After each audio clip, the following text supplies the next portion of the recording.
Bismillahirrahmanirrahim. Assalamu alaikum. And welcome to the Sufi Center's Spring Conference on Female Spirituality in Islam.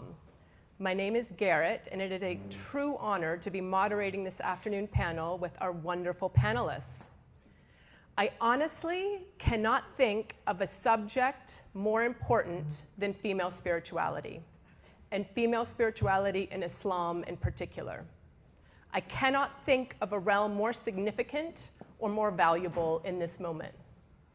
Neither simple nor surface, this precious topic demands the best of us, the most attentive, receptive, and conscientious parts of ourselves to even begin to grasp the subtleties of a subject this esoteric or this life-giving.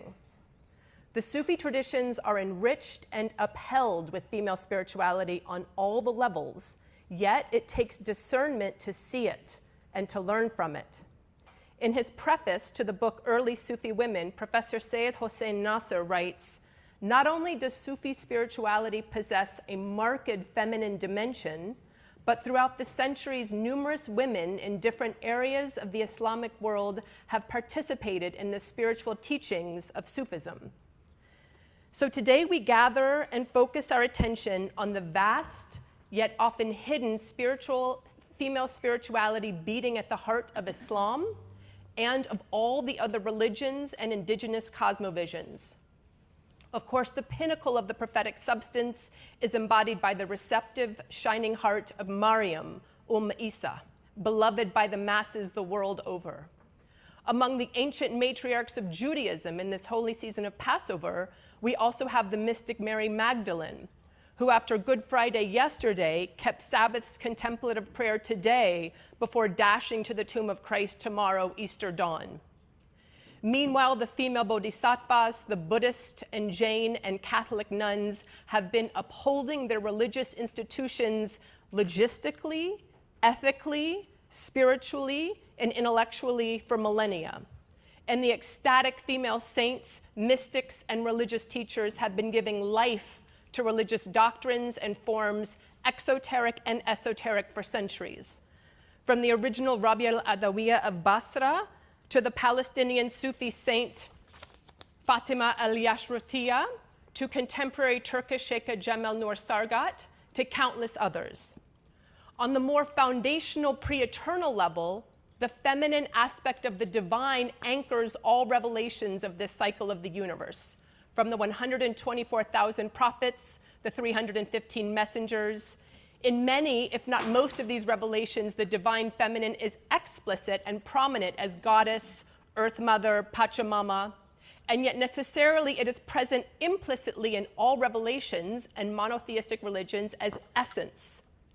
Essence of divine, that in Arabic, is a feminine word for a reason, as disclosed by the mighty Islamic scholar and Sheikh Ibn Arabi, and recounted by Professor Sachiko Murata in her canonical book, The Tao of Islam, a source book on gender relationships in Islamic thought, where she writes of Ibn Arabi's turning to a Taoist perception of absolute reality as ultimately predominantly yin, in a manner analogous to the Taoist conception of the Tao. She writes, "In truth, the ultimate reality is feminine, since the essence of God receives all forms in the same way that God the knower receives all knowledge from the objects of God's knowledge." Likewise, in his Sufi commentary on the Tao Te Ching, also canonical, Professor Nasr elucidates the Tao itself as the mother of the 10,000 things, as well as the mother of being and the mother of beyond being. Lao Tzu writes, "The spirit of the valley never dies. It is called the mysterious female. The gateway of the mysterious female is called the root of heaven and earth. Barely visible, it continues to exist forever. Unceasingly it works, yet never becomes exhausted." Professor Nasr comments on this chapter of the Tao Te Ching by saying, quote, "It is from the feminine principle that all living beings are born. And this principle is called mysterious, for not only does it possess mysterious creative power, but the very being of this principle, much like the creative power of the breath of the compassionate Nafas al-Rahman in Islamic philosophy, is a divine mystery and is not rationally comprehensible." So we gather in this conference to exchange knowledge, share insights, ask and begin to answer questions, and open space for reflections, theological, metaphysical, experiential, on the heart-expanding work of recalling and calling forth female spirituality. It is needed in the world today, where modernity's misogyny festers and corrodes. We follow Quranic guidance to reiterate the balance, complementarity, and mutuality of masculinity and femininity and the mysteries therein. We shed the lie that masculinity and males are superior to femininity and females, and we contest the Islamophobic and Orientalist misunderstandings that slander our religion as sexist. We staunchly oppose the racist white saviorism that bombs Muslim lands to allegedly save women from oppression, but of course merely brings the violence of imperialism to women across Palestine, Lebanon, Iraq, Yemen, Iran, and beyond. We reject these hypocrisies so as to center Muslim women's scholarship and intellectual leadership in recovering and honoring the female spirituality that comprises the heart of Islam and the whole world at large. Alhamdulillah. So, welcome. We have an extraordinary panel, and our first panelist is the brilliant professor and dear friend, Maria Dakake, professor at George Mason University, where she researches and publishes on Islamic intellectual history, Quranic studies, Shiite and Sufi traditions, and women's spirituality and religious experiences. She is one of the general editors and contributing authors of the study Quran, which comprises a translation and verse-by-verse commentary of the Quranic text that draws upon the rich and varied tradition of Muslim commentary on their own scripture. Her most recent publication, The Rutledge Companion to the Quran, is a co-edited volume with 40 articles on the Quran's history, content, style, and interpretation written by leading contemporary scholars. And she is currently working on a monograph toward an Islamic theory of religion. Maybe it's already done? No. All right, well, inshallah. And has begun work on a partial translation of a Persian Quran commentary written by the 20th century Persian female scholar Nusrat Amin. So welcome, Professor Dakake. And all of our four speakers will speak for about half an hour, and then we'll take individual Q&A, and then we'll open the floor to share in the wisdom and expertise that's in this room and gather our knowledge all together. So bismillah. Every time I hear Garrett speak, I think she should run for president, but I'm not sure that that's what we need, but I don't know if that's what she wants. So today I wanted to talk a little bit about women as mystical and spiritual authorities, primarily in the pre-modern period. Some of my fellow presenters will be talking about more modern examples of spiritual women, but I think it's very important to remember those, some of whom you've probably heard of, you might know, you might have heard them mentioned. Their stories are often very famous. But I wanted to kind of present some aspects of their lives that I find to be particularly important. It's well known that Sufi women, or even proto-Sufi women, early pious and mystic women, played a very significant role in the development of the Sufi tradition. And there were a lot of women who also participated in the exoteric sciences as well, like, for example, hadith transmission. Right? We have a lot of studies about women who participated in these aspects of the tradition, but the women, for example, who did hadith transmission were primarily transmitting the ideas and the works of others. They weren't really contributing their own ideas. Where when I look at the history of some women, who were early pious or mystical women, their roles were not limited in this particular way. We know that at least some of these women were independent, intellectual, and spiritual contributors to the tradition, even if there are a smaller number of them. And there are many, many extant Sufi works by male Sufi authors that really mention these women, tell their stories over and over again. And so even if women didn't really write their own works until mostly, with one exception that I'll talk about today, until about the 19th century, their words were preserved. We can always question let's see, the accuracy or the historicity of something that's preserved as a quote in somebody else's work. But the point is that clearly these later Sufi authors thought that these women were important enough to continuously mention them in their work, and I think that's not insignificant. So one of the works that you can look at if you want to know something about women, at least prior to the 13th century, this is very early. There was a work by a scholar, Abdurrahman ibn Jawzi, Sifat al-Safwa, where it's a 4, sometimes 5, depending on your edition, volume work, where he collects the biographies of all of the prominent mystical thinkers that he knew. He died in 1201, he resided in Baghdad. He spans, much of what he knows of as the Islamic world at that time. He does really a geographical study, or organizes his subjects geographically, but he was based in Baghdad. And when we look at his work, one of the things we find is there's 912 biographies, miniature biographies in this collection. 729 are of men, 183 are of women. That's almost 20%. Right? That far exceeds the number of women in, for example, biographical dictionaries related to hadith transmission. One of the kind of characteristics we see about with regard to pre-modern Muslim women is we don't always have their full names. A lot of times they're anonymous, right? Someone says, I saw this woman walking, by the Tigris or something like that. So we have a number of women who are distinct enough that they're recorded as such, but they don't have their name. And sometimes if they have their name, it's not their full name, it's their name in relation to a male relative, right? They're the mother of somebody, the sister of somebody, and so on.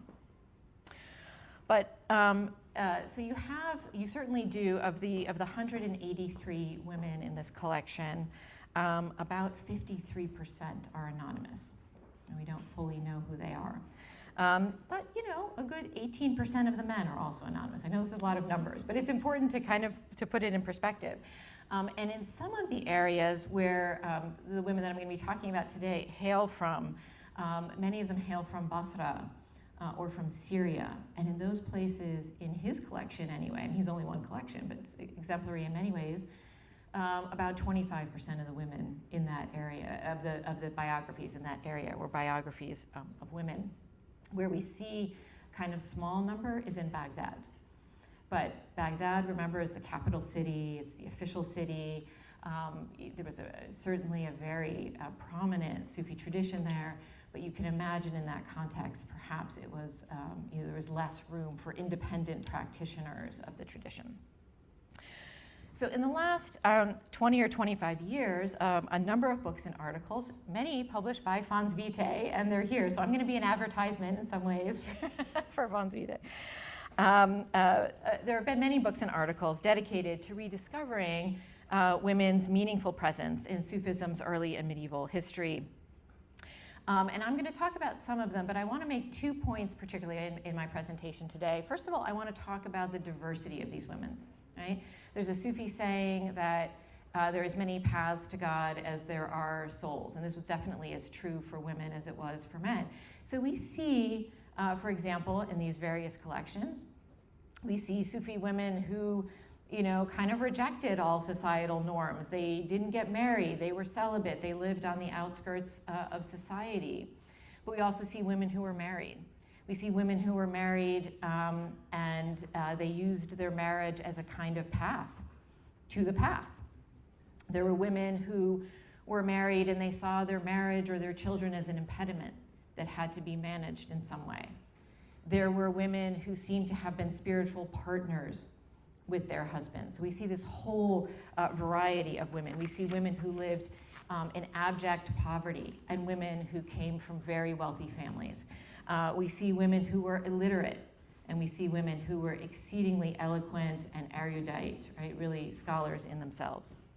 So there wasn't just one way to do this in the past, obviously today either. I also wanted to emphasize the degree to which women were not just participants in this tradition, but authoritative in some ways. Many played authoritative roles. To some extent, as contributors of ideas, perhaps original ideas to the tradition, and many of them were clearly spiritual guides to others, sometimes to their family members, but sometimes to strangers, sometimes to women, but also sometimes to men, right? And we see many cases of this. Okay, so if we're going to say that women had a kind of leadership position or more agential positions within the development of the mystical tradition in Islam, or Sufism specifically, how do we judge that? Right. When we think about leadership in Sufism, we often think about the Sufi orders and the shuyukh, or the people who are the head of those orders. Well, there isn't any major Sufi order, at least that I know of, and someone can correct me if they know of another. I'd be happy to learn of it. But there's no major Sufi order that was founded for, bears the name of a woman as the eponymous founder. And certainly, the Sufi orders are very important, but we have to remember that they don't really start to develop until about the 11th century. And so there is a kind of tradition of mysticism, proto-Sufism, even before that, Sufism itself, but in a different way before that. So I would say leadership, certainly in the early period, could be measured by having a local or regional reputation as someone who could guide other people, having the ability to attract disciples, and also having a distinctive or influential set of spiritual teachings attributed to the person that can be considered constitutive of a spiritual legacy. Okay? So if we're going to take that last one first, right, ideas that could be constitutive of a spiritual legacy, of course, the classical case, and probably many of you are familiar with, is the case of Rabi al-Adawiyya. A very early figure, right, dies in the very beginning of the 9th century, 801. And she was undoubtedly someone who is at least widely remembered as having introduced into the mystical tradition, what would become the Sufi tradition, the idea of mystical love. Recent scholars like Rakia Cornell have argued that Rabia's legacy, and she's analyzed it very closely, and has determined that a lot of what is attributed to her is legend. It's not surprising if you look at the sort of wide variety of material that is attributed to her. But at the same time, of course, legends coalesce around figures who are already extraordinary. Right? There's no point in attributing an idea to somebody as authoritative if they weren't already seen as authoritative, right, in their tradition. So I would say that Rabia was pretty exceptional, and this would be true even if only a fraction of what is attributed to her is historically factual. Most significantly, Rabia is, as I said, someone who her most, I would say, original contribution, if it is indeed correctly attributed to her and is widely attributed to her, is the idea that the selfless and exclusive love of God lies at the core of an individual's spiritual life. Right? This idea is expressed in the words attributed to Rabia, very simply, in very, very simple language. And this idea would be developed very systematically, very much in depth by later Sufi scholars. But it's already, some of these key ideas are already there in the many, many quotes attributed to Rabia. Right? Rabia argued, of course, that the worship of God should be driven by love of him rather than the fear of retribution or even the desire for paradise. Okay? She famously said, whatever you have given me, talking to God, whatever you have given me of the good things of this world, give it to your enemies. Whatever you have given me of the good things of the hereafter, give it to your friends. You are enough for me. Right? Very famous thing attributed to her. And she showed in many other passages, many other poems and pithy sayings attributed to her, a detachment, even sometimes a disdain for the rewards of the hereafter, right? And some people were critical of her about this, right? The 13th century metaphysician and mystic Ibn Arabi, who speaks quite a bit about Rabia, was critical of her attitude toward those in paradise, right? She said they were so engaged in all the wonders of paradise, they were distracted from God, even though the Quran itself, of course, depicts the believers rightfully, deservedly enjoying the pleasures of paradise. Now, for those familiar with the later development of Sufism, these ideas may not seem so unique, but they were unique. They would have been unique in Rabia's time. Most of the pious figures who were around at that time, who are remembered, and certainly those in Basra, were very ascetic in their orientation. They were dominated by a fear of their own sinfulness, right? A fear that even as pious as they were trying to be, that sort of small mistakes they were making, God would punish them for that. But Rabia, had no time for this, right? She saw people weeping over their sins, and she said, you shouldn't be sad about your sins. Like, if you're going to be sad about anything, you should be sad that you're just not sad enough about your sins, right? Or if she heard people sort of lamenting, oh, the world is so terrible, the world is so terrible. She's like, people, they always mention things they love, right? Like, you're always talking about the world, right? You clearly love it, right? So she's always kind of calling out this type of hypocrisy. Now, the view of love that is attributed to Rabia was certainly passionate, but it also at times demonstrated a certain amount of sophistication and nuance, right? She has a very famous poem, the poem of Two Loves, where she again is speaking to God, and she said, I love you with two loves, a passionate love, and a love that you're worthy of. As for the love that is passionate, it is my preoccupation with your remembrance to the exclusion of all others. As for the love that you're worthy of, it is your lifting of the veil so that I can see you. No praise is due to me for one love or the other. Rather, all praise is due to you.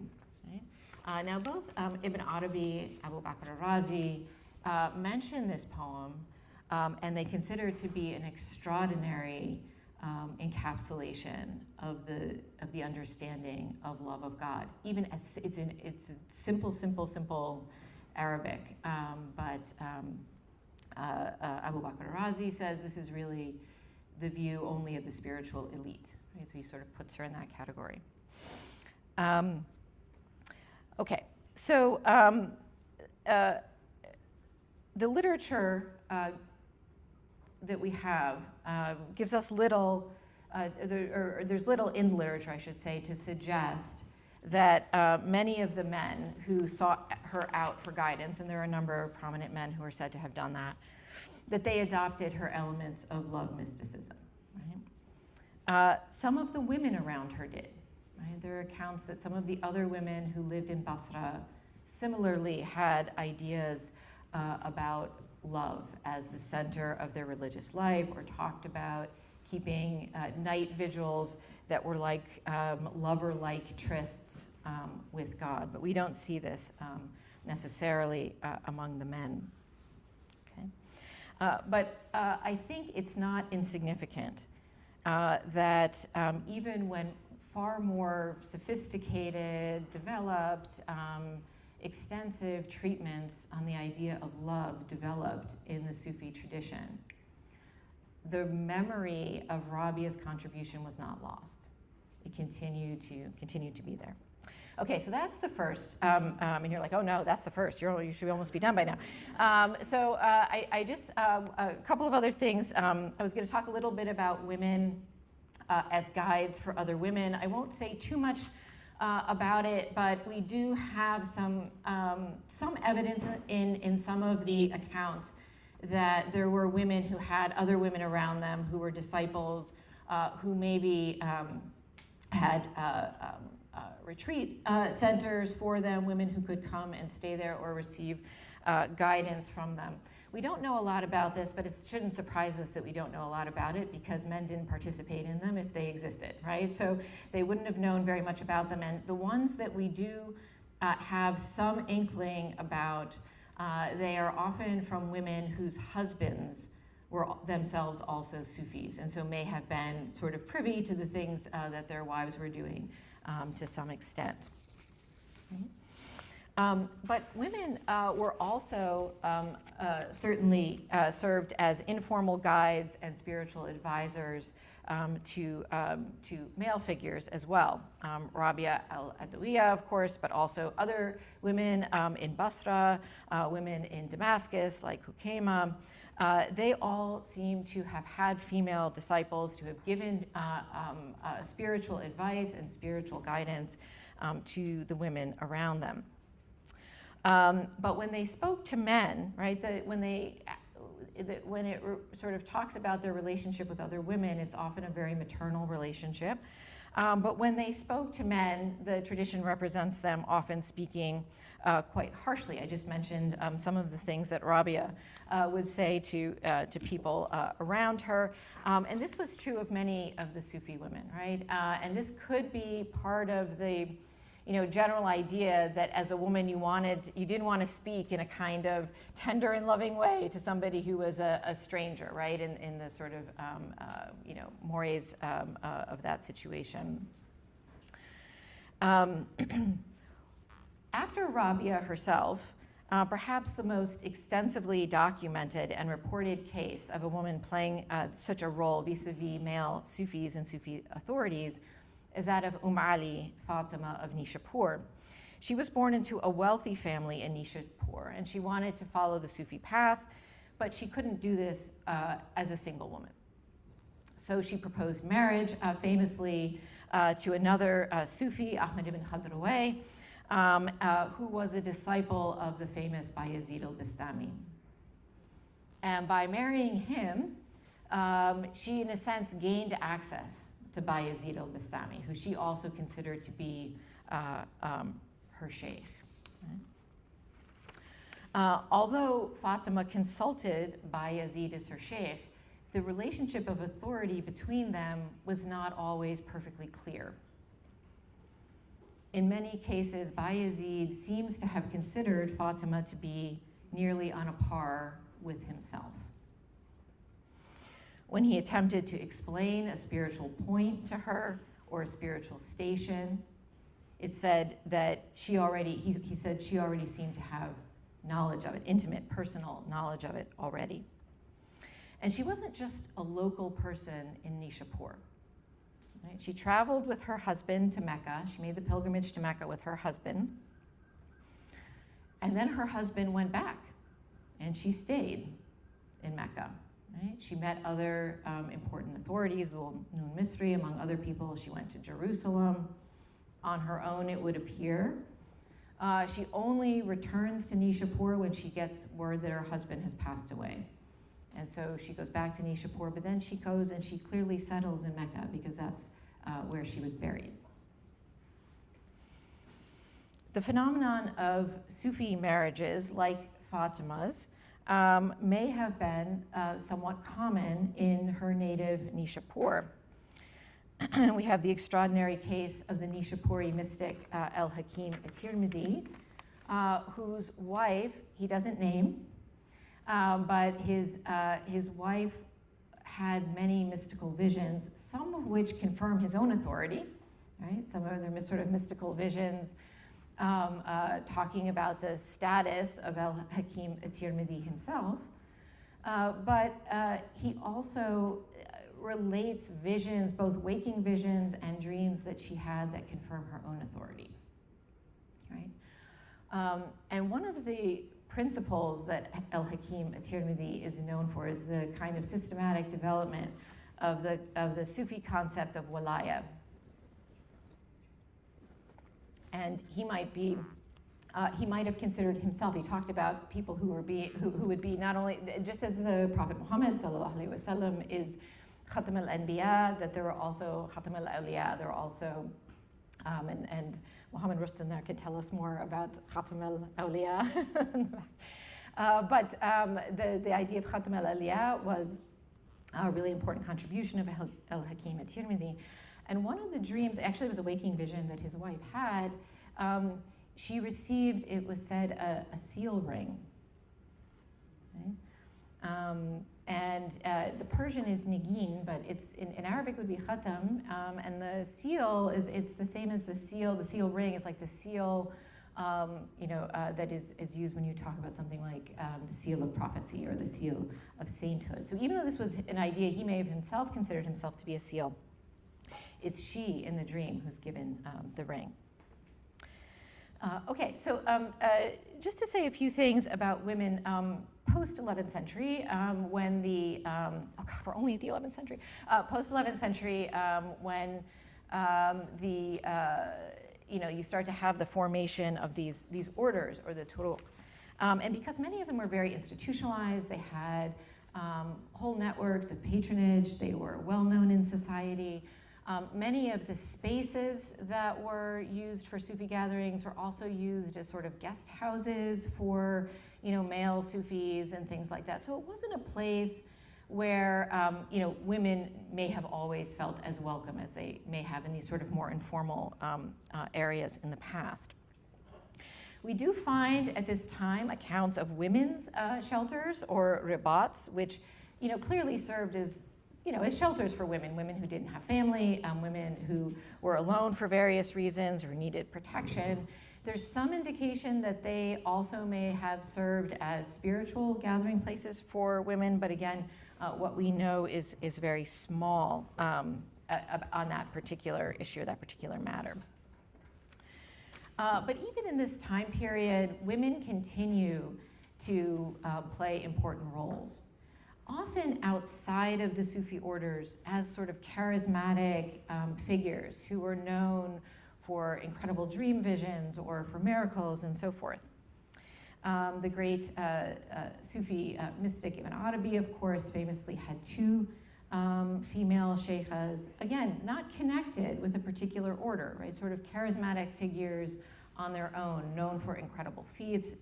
One of them considered him to be her sort of spiritual son, right? He was introduced to this woman, right? Shams al-Fuqara. He was introduced to her by his own mother, which again, it suggests something to us about this network of women and women authorities that might have been around at that time. In the 13th century, we find the rather interesting case of a woman named Aisha Manubiya. She was 13th century, she dies in 1267, so she's about a generation after Ibn Arabi. And she's based in this small village of Manuba outside of Tunisia. And Aisha made a number of very bold spiritual claims for her own power. There is a hagiographical work written by an anonymous male Sufi of her time, Kitab Manaqib Sayyida Aisha Manubiya. And her tomb is still a site of pilgrimage or ziyarah in Manuba. As a young girl, Aisha exhibited shocking and sometimes terrifying spiritual powers, including the ability to read minds, premonitions about tragic future events. She also claims to have encountered Khidr, the mysterious figure of Khidr, who is also sometimes known as the hidden initiator of people into the Sufi path.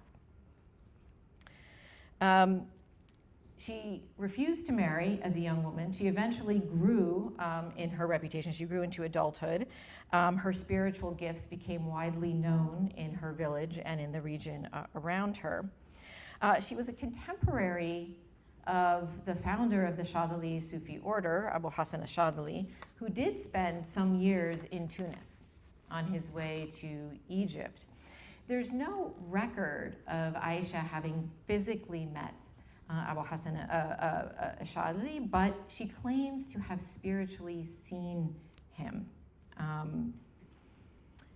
She belonged to no order in particular, but she did consider herself to be spiritually connected to the new emerging Shadili Sufi order.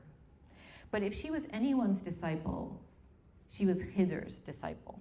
Just as Khidr could know the future, or at least some of the future that had been given to him by God, knowledge of it, and the behavior that was sometimes outrageous, she really manifests that in her own charismatic presence.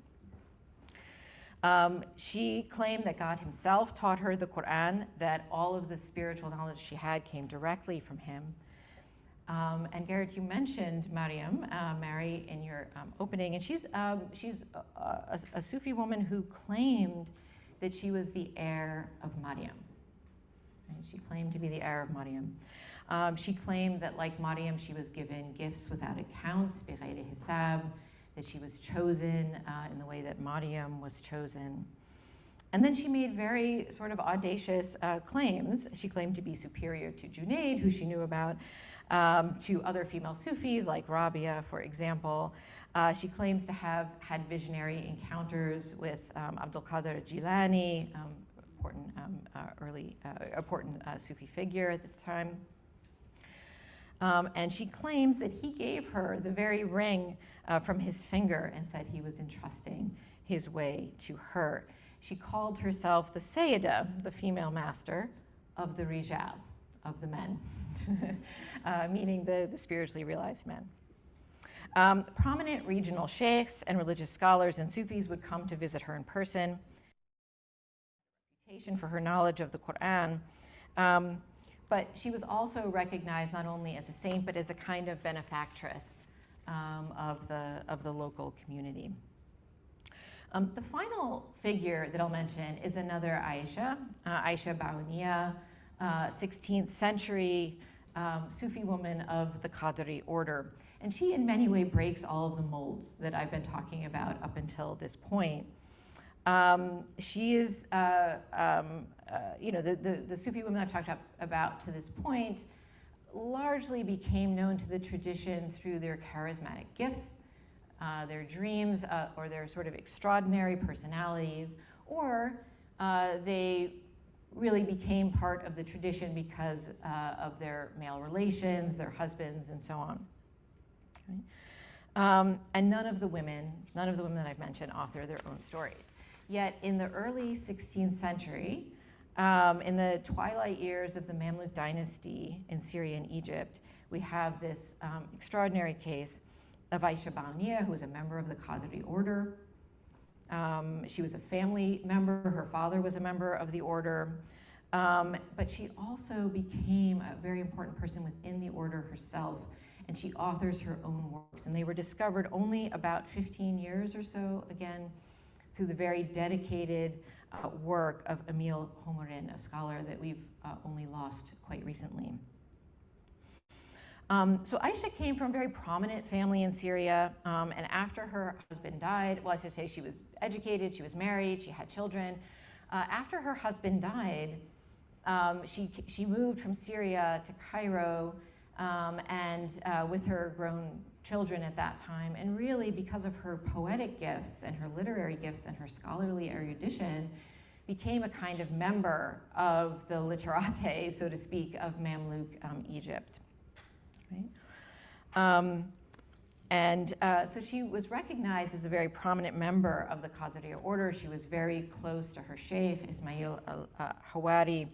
And although her brothers and her other family members were part of this tariqah, she really exceeds them. She becomes the most prominent member of her family in the tariqah. She writes her own mystical poetry, and she also has very erudite and didactic works on the principles of Sufism. Her work is eloquent, it's difficult. It includes often difficult meters and rhymes at the same time that it shows great erudition of the standard themes and teachings of the Sufi tradition. Throughout her work, The Principles of Sufism, she offers her own grammatical and etymological commentary on various Quranic verses, quotes dozens and dozens of hadith and tafsir, practically in every one of the 4 chapters, as well as quotations from very well-known Sufi figures, including her sheikh, Ismail al-Hawari. But she also includes her own words. She interweaves her own words, her own teachings, and it always begins, know, right? Know that, after sort of reciting all of these, or sort of bringing all of these other teachings, she brings her own voice. And when she does it without apology. She does it without any unnecessary self-effacement, but also without any pride or any grandiosity. Setting her own words in the same context and with the same authority of these great figures that preceded her seems, as she presents it, to be neither extraordinary nor in need of any explanation or justification. Throughout her writing, there are scattered references to herself or her family, her children, her husband, that never really let us forget that she is a woman, but she also doesn't focus on this at all or consider it a cause for particular celebration. She claims in many places that the teachings that she has were inspired in her by God. She says that quite openly. Again, something other Sufi figures claim as well, but it's always at least a little audacious. And she seems to do this regularly, and again, without any sense that this is would be a problem in any way.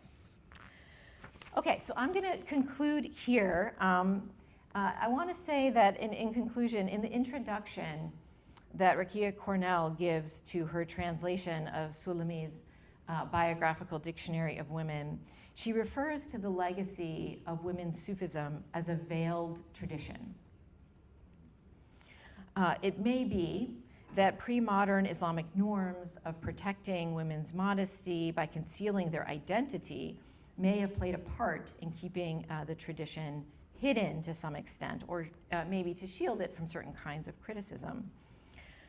But nonetheless, a considerable amount of material related to the contributions of Sufi women has managed to come down to us.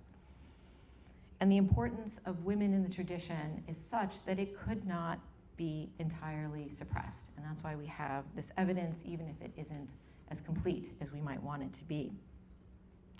Many of the greatest Sufi masters, Al-Ghazali, Ibn Arabi, Farid-ad-Din Attar, mention these women repeatedly in their works. If we look at this evidence, this literary evidence, more thoroughly, we let go of our reliance on particular titles as indications of spiritual position or authority, the material clearly suggests that some women were guides not only for other women, but also for men. Whether it was Rabia al-Adawiya for Sufyan al-Thawri, or Fatima ibn Shapur for Dhul Misri, or Fatima bint Ibn al-Muthanna for Ibn Arabi, or Aisha Bawniya, who tells us in the introduction to her work on the principles of Sufism that she had written it for a disciple who came and sat at her door in need of guidance. These women, as I said at the outset, do not take one form. They are married and they are celibate. They operate alone, sometimes radically alone, also in groups. They live sometimes on the outskirts of society, sometimes they're right in the highest inner circles of society. Some of them are poor, some of them are wealthy, some of them are in Sufi orders, some of them are not in Sufi orders, some of them are named, some of them are not named, some are great scholars, some are illiterate. But together, they clearly inspired many Sufi authors who lived after them and memorialized to some extent their memory for us. And they should also inspire us. Their own inner motivations, they were driven by their own inner motivations. Sometimes they also faced outward constraints. But in the face of these two things, they all found doors, different doors, but they all found doors onto this path to God. And when they didn't find a door, they made one.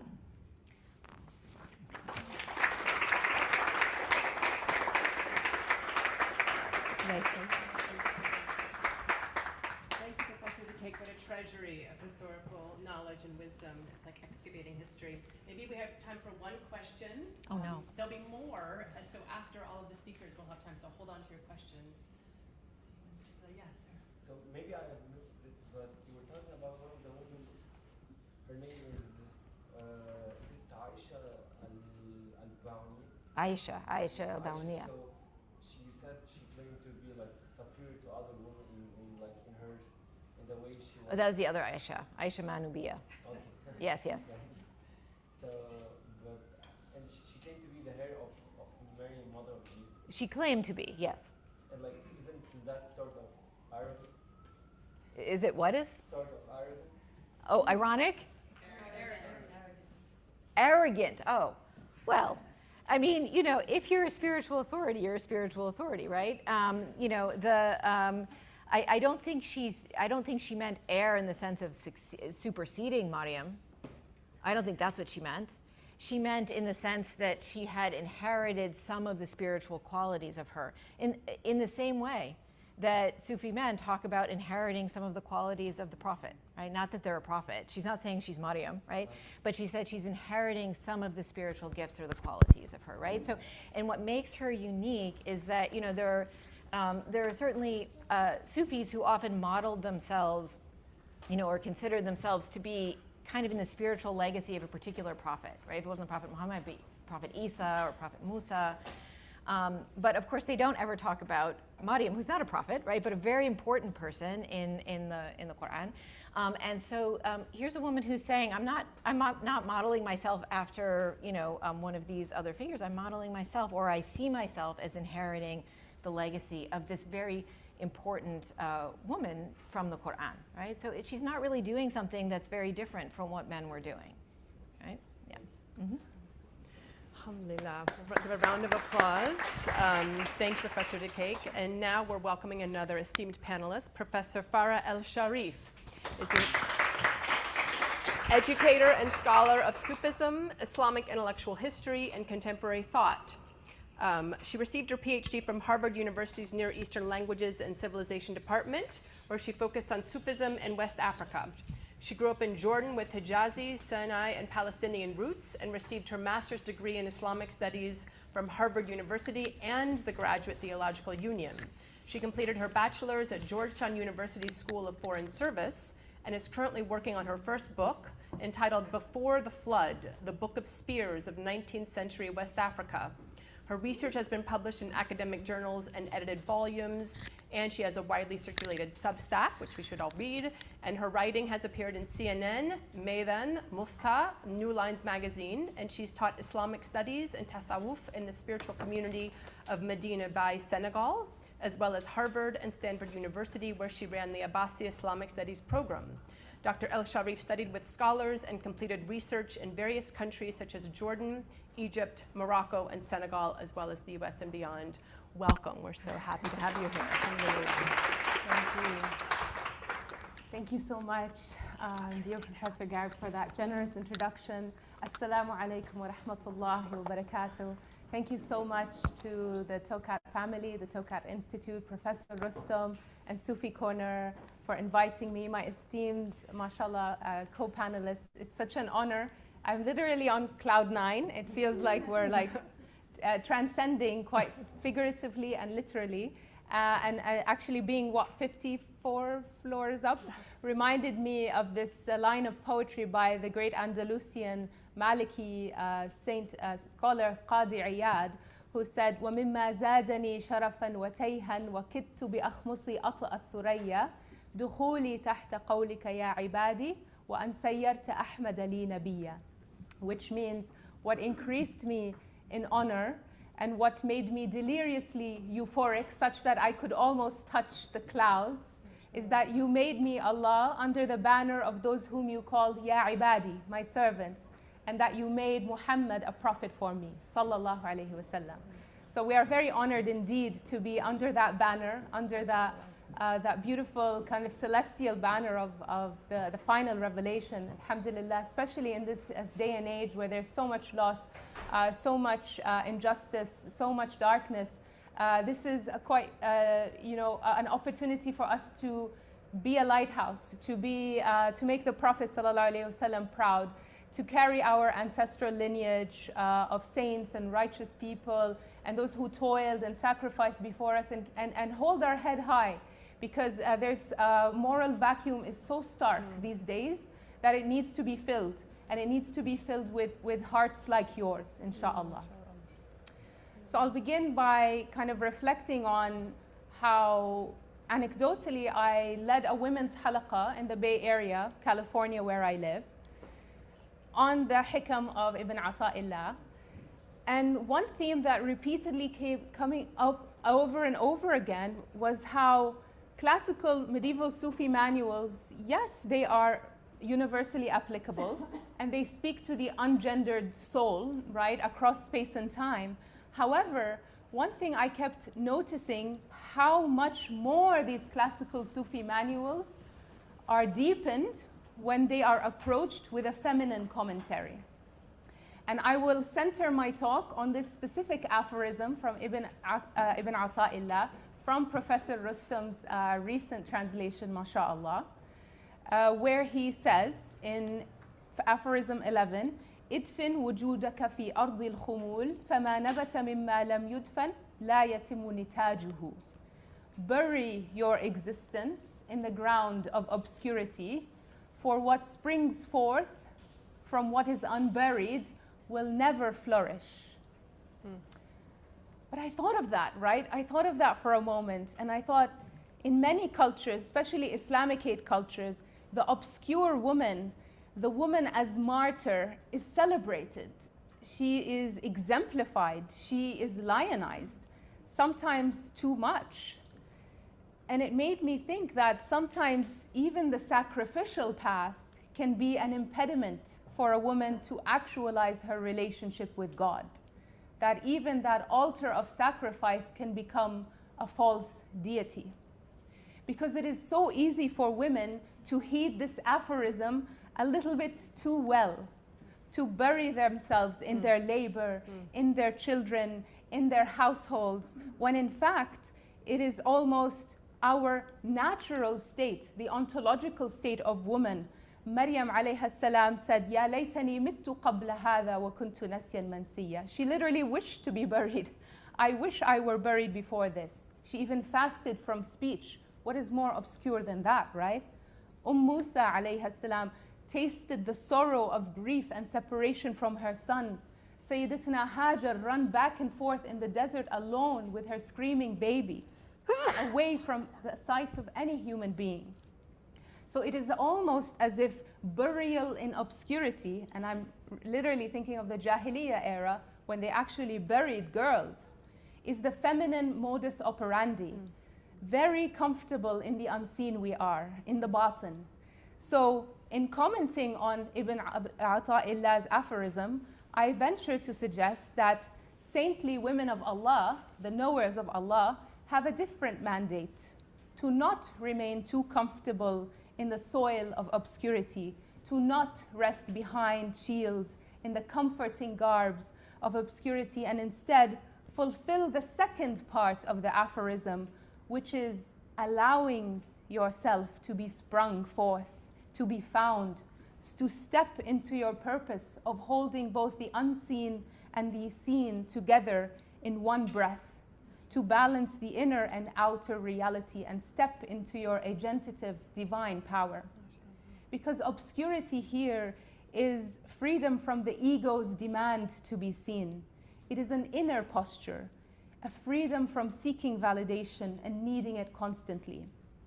A woman can therefore teach, write, lead, serve, and be visible while still remaining inwardly buried, where she does not even see herself, only Allah. So, as embodiments of this, I have been blessed to study the lives of later examples of saintly sheikhas from the 19th and 20th century West African tradition, whose works and legacies I will read for you all from today. Whether in the prolific work of Sheikha Nana Asma'u, who died in 1864, the Qadiri princess poet of the Sokoto Caliphate, the daughter of the scholar warrior Sheikh Usman Danfodio, or the examples of my own Sheikh, Sheikh Ibrahim Niyas, Sahib al-Fayda, the legendary 20th century scholar of Senegal, whose daughters, whom I met, like Sheikha Maryam Niyas, who was a diplomat and a teacher of the Quran to thousands and thousands of children. Or I will read for you a little bit from a later, much lesser known figure named Khadija al-Qari'a, a Mauritanian scholar who died in 1948, whose missing Sufi polemic that has been missing for a century, I have been blessed to recently unearth and translate, alhamdulillah. So what gave these later women this dignified anchoring and rootedness in their steps, which manifested in their outer light, so to speak? How did Allah allow them to spring forth to be leaders, teachers, guides, and mother? And how did they protect their ego's insatiable hunger for constant validation and eventually flourished rootedly without the crutch of hiding behind colonially or culturally constructed notions of piety or armors of shame and guilt that so many women wrap themselves around with? These things that can sometimes act as a fig leaf that keep a woman away from actualizing her full actualized relationship with Allah. How did they take up space in the zahir sense without dealing with all of that, or through dealing with all of that? Well, I've come to really realize that what binds these women is that they walked on the path of the crowning exemplar, the doyen mother of the tradition of prophetic womanhood. Who is that? Fatima bint Muhammad alayha salam. We often forget that she is lauded as the one that is what? Most resembling of the Prophet sallallahu alayhi wasallam, the matrilineal line bearer of the Ahl al-Bayt, the lady liege of the people of paradise. They used to say about her what? Her walk is exactly the same as the Messenger of Allah. When she entered the mosque after he passed away, sallallahu alayhi wasallam, people would cry because they saw her and they saw him. She was both the figurative and the literal feminine continuation of her father's footsteps. And now this Ahl al-Bayt question is coming back into the fore, into the world. Who are the ones defending the honor of Islam? The lovers of Imam Hussein in Iran, in southern Lebanon, in Yemen. And there is something of that secret of Fatima that is, we know, that is currently unraveling the world and showing the true face of an honorable and dignified Islam that this empire can never ever crush, inshallah. So what does it mean to be a woman who walked precisely in the footsteps of the Prophet sallallahu alaihi wasallam? This reminds us, as Professor Maria was just saying, the word rijal here means men, right, in Arabic. But Quranically, the word rijal also means to walk on 2 feet. وَأَذِّن بِالنَّاسِ فِي الْحَجِّ يَأْتُوكَ رِجَالًا, right? Call people to the Hajj. They'll come to you walking or on the backs of camels. So Quranically, to be a rijal, we are all rijal here who walk upright. And in Sufi terminology, or if you go to West Africa and they say, Sayyida, you've come a rijal, mashallah, that is the highest compliment you can receive, because saintly women in Tijani or West African Sufi circles are referred to as rijal, not as biological men, but as spiritual men, as people of distinction who carry the ma'rifah of Allah, the knowledge of Allah rooted in their heart. And Sheikh Ibrahim Niyas has a saying, secrets are in the hearts of the distinguished folk, the rijal, not in the bellies of the books. And he also said, our women are like men and our men are like mountains. Even Rabi' al-Adawiyya, whom we just learned about, the early female mystic, was called Taj al-Rijal, the crown of men. And Farid al-Din Attar praised her, and he said about her, she wasn't a single woman, but 1,000 men over, robed in the quintessence of pain, from foot to face, immersed in truth, effaced in the radiance of God, and liberated from all trappings of superfluous excess. May Allah make us among them. This understanding then allows us to step into this wonderful unseen universe of prophetic womanhood. This way was a return to a primordial way of knowing, a primordial way of womanhood. These women we are discussing today, don't forget, they lived in times of great upheaval, similar to our times now, of immense mass cruelty, revolutions, colonialism, and genocide. But no matter how tumultuous or cruel or difficult these external conditions became, no matter how removed they were from the century of their beloved, the Prophet ﷺ, the secret lay in their belief in him as a lived, continuous reality. And it was this lived connection that helped them navigate that constant tension between being hidden versus being manifest, between societal and family expectations, but also running away from the limits of convention and adhering to that individualized call that each of us have, that mandate to run to him alone as a sovereign woman of Allah. And now I will read to you a little bit about Khadija al-Qari'ah, who was nicknamed the Strike Force. Al-Qari'ah literally means to knock, for her aspirant longing marked by her repeatedly knocking on Allah's door. Khadija, unlike Nana Asma'u and Sheikha Maryama, whom I knew and sat under her feet, was not a woman who came from a charismatic scholarly family. She's a mystery. Very little is known about her, but she lives up to her very commanding moniker of being the one who strikes constantly on Allah's door, but she also strikes fiercely at her opponents in her polemical writings.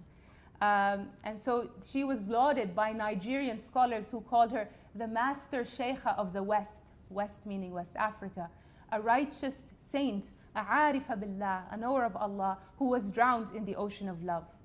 And this is an excerpt from her polemic, which alhamdulillah will be published in the Brill series of Islam in Africa soon. You know, depending on academic timelines, it takes a long time. But I thought I would read for you a taste, because this affair of tasawwuf is about, again, not the bellies of the books, it's an affair of what pierces the heart.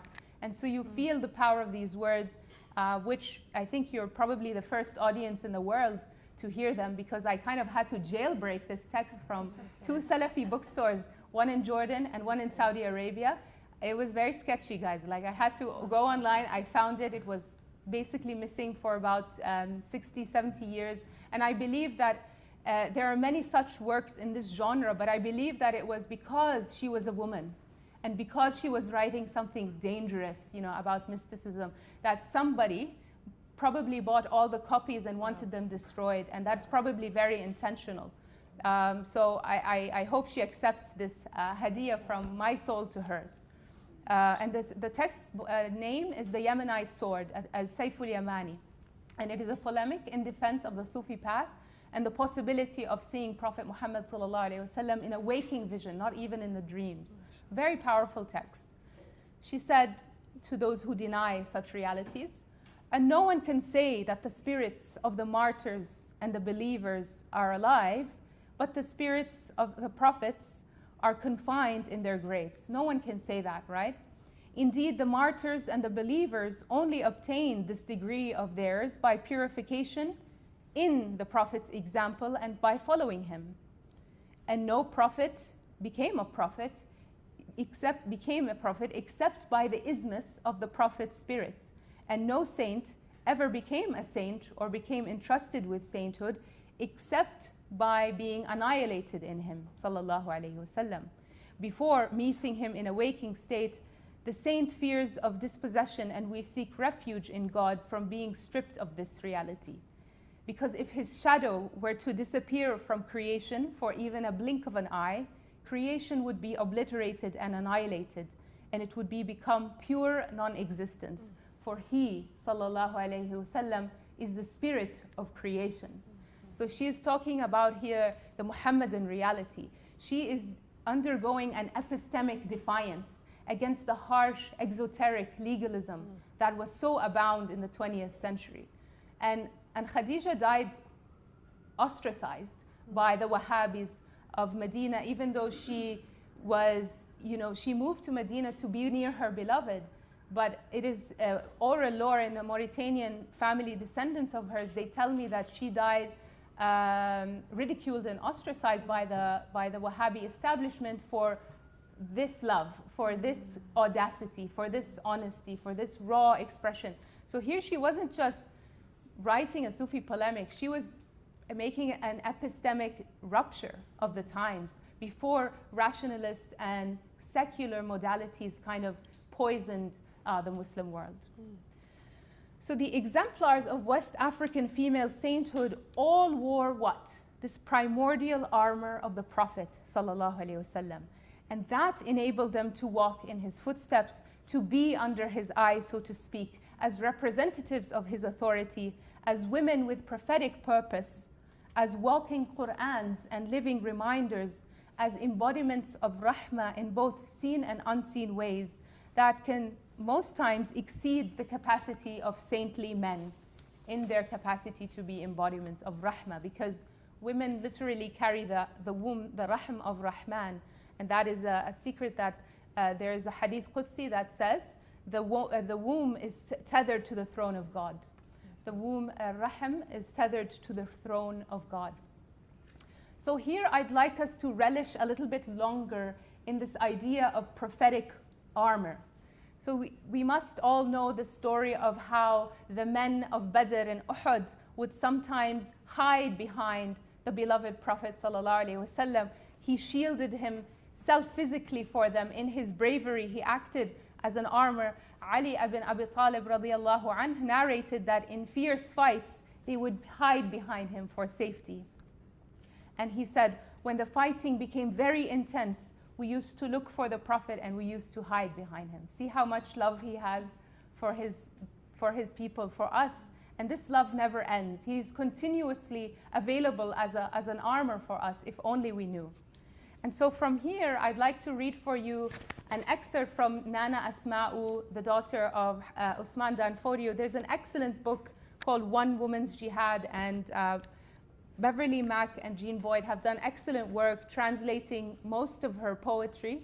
She's a very prolific author. She's written tons and tons of poetry in praise of her prophet, in praise of her father, in praise of her brother.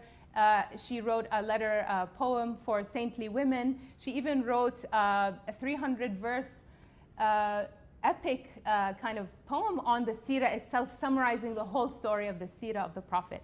So this one is entitled In Praise of Ahmada, in Fulani, that's Ahmed, which is the Prophet. She starts by saying, let us thank the everlasting God. Praise be to the King who created Muhammad. Let us forever invoke blessings and peace upon the Prophet who excels all others, Ahmada. Accept the song of praise I shall sing. Accept, O people, let us praise Ahmad. God has enjoined us to praise him. Let us make firm our intention to praise Muhammad, that we might obtain light and radiance of heart and be cleansed of praising the finest one. And she ends here by saying, it is through these righteous saints that I seek help for the world and the grave, and also in the next world, so that I might see Ahmada. God enabled me to write these 300 verses and 18 specifically for Muhammada. Oh God, Allah, forgive the sins of Asma'u, because she only found strength to long for Muhammada. You know that the Prophet wipes away all grief, so give us renewed energy to long for Muhammada. Ameen. So this kind of love and devotion where the strength of a woman was found through this prophetic armor, through this shield. It's not hiding away from God, but being hidden through God and his beloved. It is finding power in the second part of the Shahada that we so easily pass through and say, Ashhadu an la ilaha illallah, Ashhadu Muhammadan Rasulullah. And most of us don't even relish or realize that the treasure lies in the second part, Because ultimately, how did Tawheed manifest? How did Quran come down? It came to the heart of a noble, righteous, beautiful human being. And that is the secret. It is that Tawheed doesn't exist in a vacuum. The Quran doesn't exist just by accident, by book. It was revealed to a heart first. And that is how we realize that this whole affair is an entrusting Islam to hearts, not primarily to others, or to books, or to text, or charismatic sheikh so-and-so, but to your heart directly. And honestly, we needn't comb through the pages of history to find such women today. In the place on this earth where there is most injustice, valiant Palestinian mothers echoed a similar sentiment of hiding in the prophetic shield, emerging like a beautiful rose out of the rubble.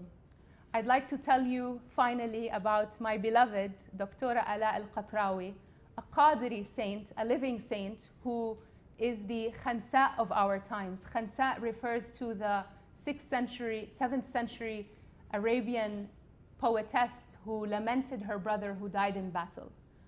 Ala is called Khansa Gaza because of her harrowing and beautifully haunting poetry, which she wrote for her beautiful 4 children that were crushed under the rubble of the Israeli attacks.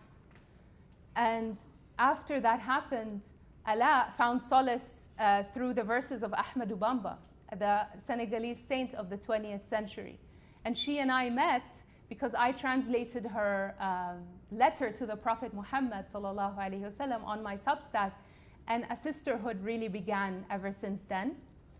And so Ala, the Khansa of Gaza, the one who evokes the legacy of Bibi Zainab in such a beautiful way, who is my muse actually. I named my Substack Sermons at the Court after Sayyida Zainab's valiant sermon at the court of Yazid, her brother's killer. And when they ridiculed Zainab and they said, did you see what they did to your family? Did they see how they killed your brother? The same haughty arrogance that we see today with those demonic orcs in charge. And you know what she said? Of course, many of you might know this. I saw nothing but beauty. And the same thing with Ala. They say, where is God? Where is Allah in all of this? How are you even sane? She said, Ma ra'aytu minhu illa jamila. I can only see beauty from my beloved. And so Ala here writes this for me, it's one of the most precious pieces of mystical writings of our age. She writes, good morning, O living prophet. The truth is, you have always aided me on this rugged path of life, my master. But this time, I am more grateful to you than ever. You transformed me from a heartbroken, grieving woman into a knowing, inspiring vessel of wisdom. Through you, and only you, my immense grief has become a great teacher. How does pain turn into a sagely wise teacher? And how does it transform the internal light that traverses the visible and the unseen?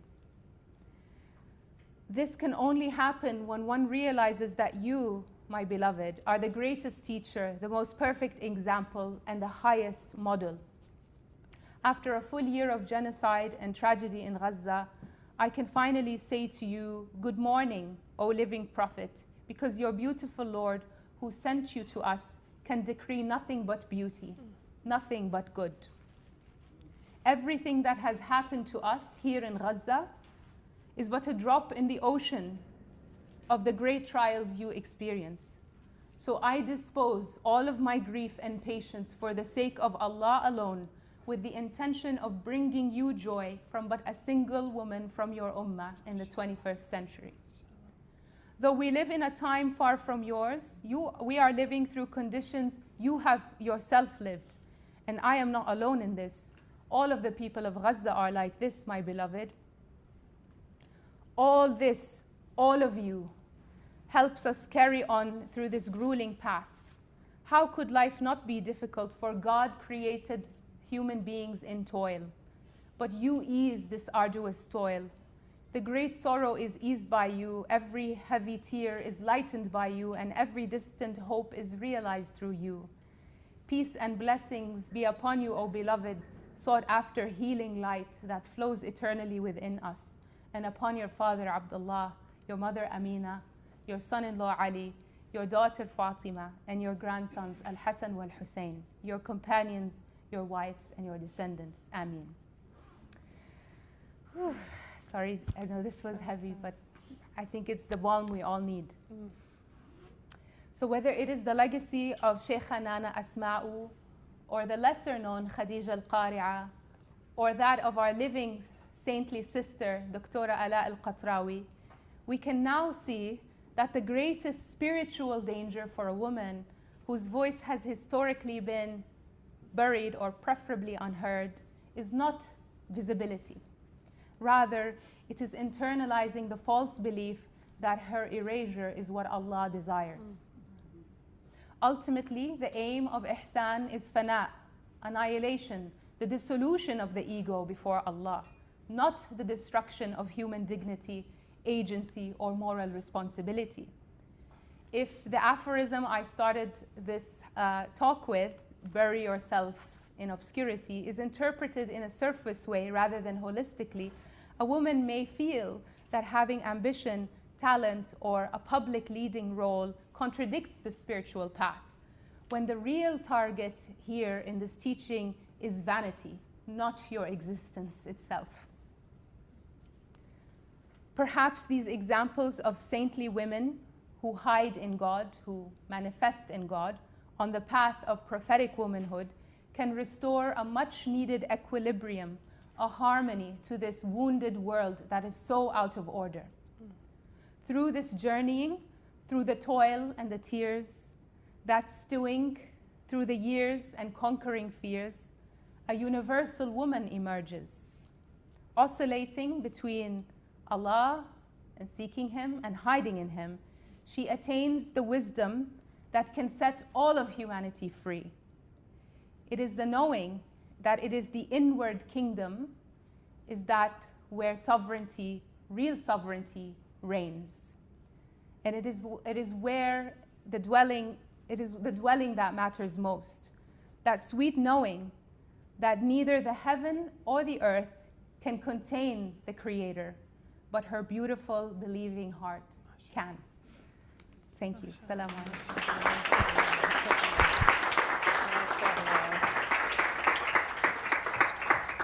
MashaAllah, Dr. El-Sharif, so powerful, so precious. So glad this is being recorded. So there's so much to listen and learn from. So we do have time, I think, for 2 or 3 questions. Bismillah. Thank you very much.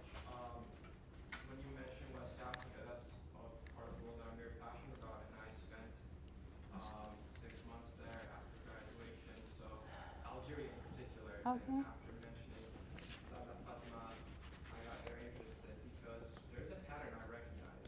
Yeah. In times of colonial struggle or struggle against colonialism, the very notion of Ghazali's hidden knowledge appears to surface in a couple of the names you mentioned, and in my country, it violently occurred with Samia Agarde, and their output is no different than what actually happens in the battlefield. Yeah.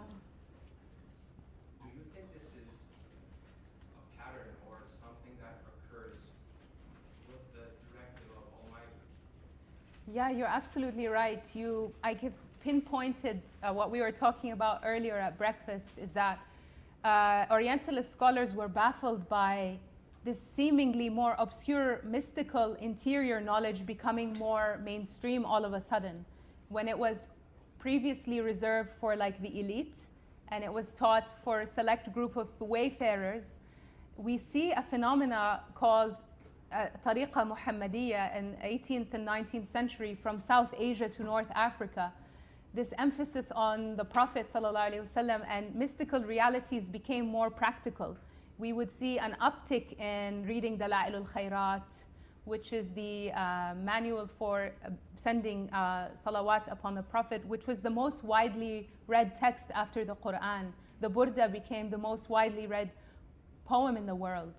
And so it was as if that these anchors, these spiritual anchors were thrown to us by the awliya, where they're saying this affair of modernity and colonialism and neo-colonialism that we're currently living in now, these layers and layers of neo-jahiliyyah, this fitna that we are living in are so severe that we need to make this spiritual path more practical.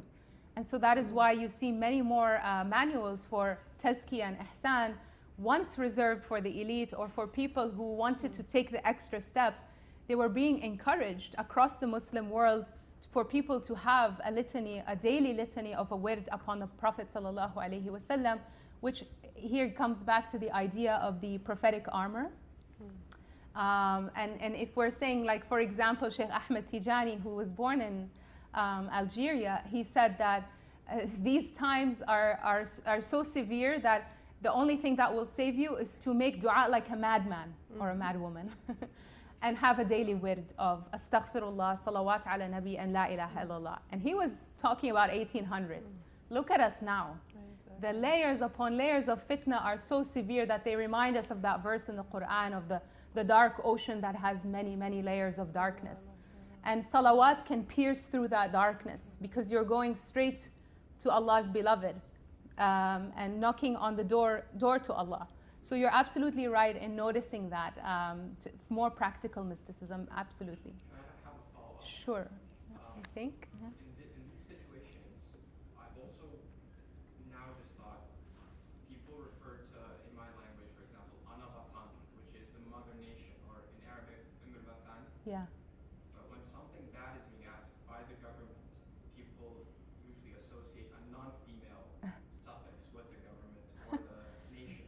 Yeah. But when it's this time to sacrifice and devote, it's always the motherly, feminine adjective. Yeah, thank you for that. I have nothing to add to that other than, yeah, like I said, we're kind of used to being the sacrificial lamb, the martyr, and it's that can sometimes be harmful. And, you know, a lot of people I'm sure in this room are generational trauma breakers who, you know, don't want to keep carrying forth this unexamined life of like buried motherhood and buried womanhood, but something with a little bit more equilibrium. And so it is, you know, observations like that that I think help us all. Thank you. Thank you so much. Such wisdom. Another question or two? Yes. So I just want to thank you for your work. I follow your substack and it's brought me through the genocide. Oh, wow. I'm just saying your substack is really meaningful to me. Alhamdulillah. It's been getting me through the genocide that we've been living in, so I just wanted to thank you for that. And I was wondering if you could say, or if you have any thoughts about the resistance that we're seeing right now, like in Gaza, in Lebanon, and everywhere. The connection, you know, to Sufism, like the disciplining of itself, and how that's connected. Yeah, that's, yes. Oh, okay. For those joining us online, Assalamu alaikum. We were just asked a beautiful question: is what is the connection of the resistance we are seeing now in Palestine and Lebanon and Iran to tasawwuf, or to the inner dimensions? And that is, you know, my cup of tea. I could talk about that so long, because due to kind of colonial and maybe Wahhabi erasure, we've kind of severed this affair of spirituality as a kind of defiance, a resistance to tyranny and oppression. And thank you for asking that. Is the first thing that European colonial forces did was they went after the Sufi brotherhoods and the Zawaya, because they knew if they could take out the spiritual core of Islam and make it just about ideology and harsh legalism and rote ritual practice, then that can easily be subdued, and arguably, unfortunately, they were very successful. However, what we are seeing now is that this tradition cannot be defeated. It has not been broken. Because even things like, people don't know this, but because of war on terror rhetoric, we're not even able to talk about our own histories and own vernaculars with agency and power. Everybody shrivels up, but fear is the enemy of the spiritual path. We believe that fear comes from shaitan. It doesn't come from Allah. So it is about time we restored that and talk about things like, for example, the Izzuddin al-Qassam was a Tijani, a sheikh, and who began the kind of the 1936 resistance to the British and Haganah Zionist occupation. And so you may not see it as kind of a classically Sufi tariqa kind of resistance now. However, you do find hidden vestiges of it. You will learn that many of these lone warriors, these ragtag wolves that nobody knows their name, come from homes where the Quran is embodied. It's a lived practice where they would have a daily wird, salawat. So it is ultimately, it boils down to this. Is it a Islam of lived sacrifice, of action, or just an Islam of books, identity, virtue signaling, you know, that kind of thing? We see this path of sacrificial Islam, walking in the footsteps of Imam Hussein, walking in the footsteps of Umar ibn al-Khattab, Imam Ali. We may not know their names, but alhamdulillah, they're subsisting the earth, these awliya. There's an unseen kingdom that is happening here. It's not just the Epstein class and these, you know, demonic people in charge. The awliya, we fundamentally know, are abdal. They are the ones holding up this earth. So it's about time we believed in the power of light, because the biggest trick they can play on you is to believe that, oh, that stuff is not real. You're irrational. They want to have all the spiritual power, the dark power, and all the good people are just confused and sad and scared and in grief. But that's not the way. If we all enter into that power, step into the power of the light, more of that power, you know, prayer is the weapon of the believer. That is a hadith. It is a weapon for the oppressed. So that's good. Well, thank you, Dr. El-Sharif. Amazing question, amazing answer. Thank you so much. So hold on to your other questions, and we'll continue with Dr. Hina Khalid. Bismillah. She completed her BA, MPhil, and PhD in Theology and Religious Studies at the University of Cambridge, where she now is a professor. Her doctoral dissertation offered the first comprehensive comparative study of the metaphysical and aesthetic visions of Muhammad Iqbal and Tagore. She is particularly interested in the possibilities of comparative theology across Islamic and Indic traditions, and in the ways that shared devotional idioms that have formed in and across the Indian subcontinent continue to impact and inform religious and Sufi and Hindi traditions today. Her previous publications have centered on issues of embodiment, gender, and spirituality across the Christian, Islamic, and Indic worldviews. We're so happy to have Dr. Khalid join us. Thank you. Okay, Bismillahirrahmanirrahim. First, thank you so much to the SufiCorner team and to Professor Rustam for facilitating this, initiating this, and to you all for being here. It's very, very wonderful to be in the US after many, many years. So, I mean, it's really, what's left to say, really? I think that, you know, our two speakers have done such a brilliant, brilliant job of surveying this landscape. But I will offer what I can. So in preparation for today, I sort of spent a lot of time asking myself, what is the best way in to this kind of beautifully large and capacious theme? Does one turn to selected female writers, scholars, and luminaries of our tradition in an effort to redress the archival imbalances and erasures of history? Or should we feast upon the banquet of the Quran and discern in its rich female archetypes varied windows into the multi-rayed splendor of womanhood? Does one reach back to the remarkable women within and across the household of our beloved Prophet and those sahabiyat, those female companions who stood steadfastly by his side? Should we journey to certain poetic universes of Islam wherein the human soul's thirsting after divine beauty is allegorized as the intense longing between two earthly lovers, right? Yusuf, Zulaykha, Layla, Majnun, and many more in the South Asian Sufi context. Or does one rest upon and reflect upon our very basic theological foundation of a God who utterly transcends gender and yet whose fertile mercy, rahmah, bears an exquisitely maternal dimension? I found myself sort of flitting between these different possibilities and perspectives, They sort of stood before me like various sunlit branches. I perched on one for a while, delighted in the scenery, and then moved to another. Through these acts of sort of branch hopping, I realized that this is a subject matter or motif that I, as a Muslim woman, and as our panelists indeed, am completely and inextricably tangled up with. To think about female spirituality in Islam was, in a very real way, to track and trace the contours of my own personhood in the world and in relationship to the divine. And so, rather than placing this topic on the sort of historical or conceptual dissecting table, I want instead to approach it from the inside out, by inhabiting the words and worlds of a few selected Muslim women who have, in their own singular, shimmering ways, witnessed unto a truth beyond themselves. These are women whose voices pulsate with all the shades, tones, and colors of life itself. At times they speak ecstatically, at other times hesitantly.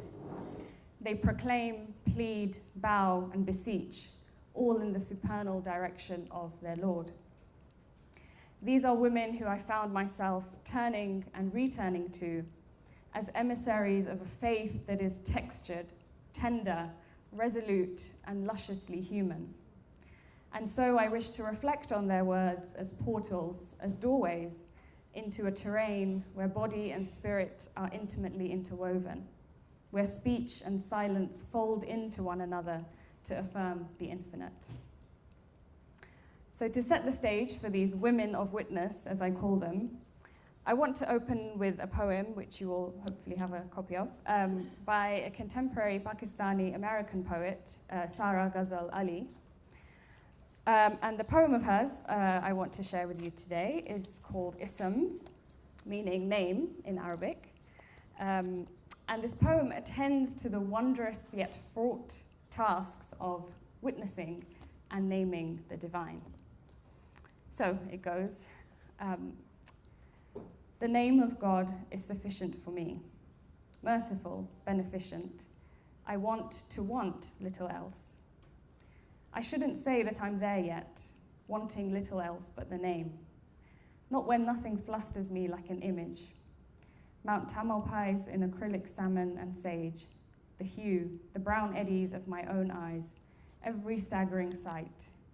But I hush them, my zealous eyes.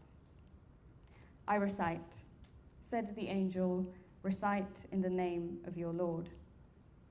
I come from a people who begin with the name, who absent the face, who efface and know it faith, who say Bismillah before breathing, before leaving. The name is in the name, Ism, in the name, in Arabic. You see, I don't see to believe, don't desire a babbling bush or shrinking sea halves. I'm trying not to worship my eager eyes. Doesn't the mantis shrimp see more color than any other creature alive? A poet says our long-gone loves remain lateral, unseen, but quiet beside us. Perhaps. I admire that belief in a love that doesn't leave. Here-ism, or remain-ism, more convincing an ism that beckons than inflicts a rift. I believe in the weakness of my species, the lure of our many malevolent isms. I won't name them. For love of the name, I learn instead all that I can of what grows softly without seeking praise. O linden, lichen, mulberry underripe, fragrant-fisted peony. O flower medicinal, emollient aloe, I call you by your name. Bismillah.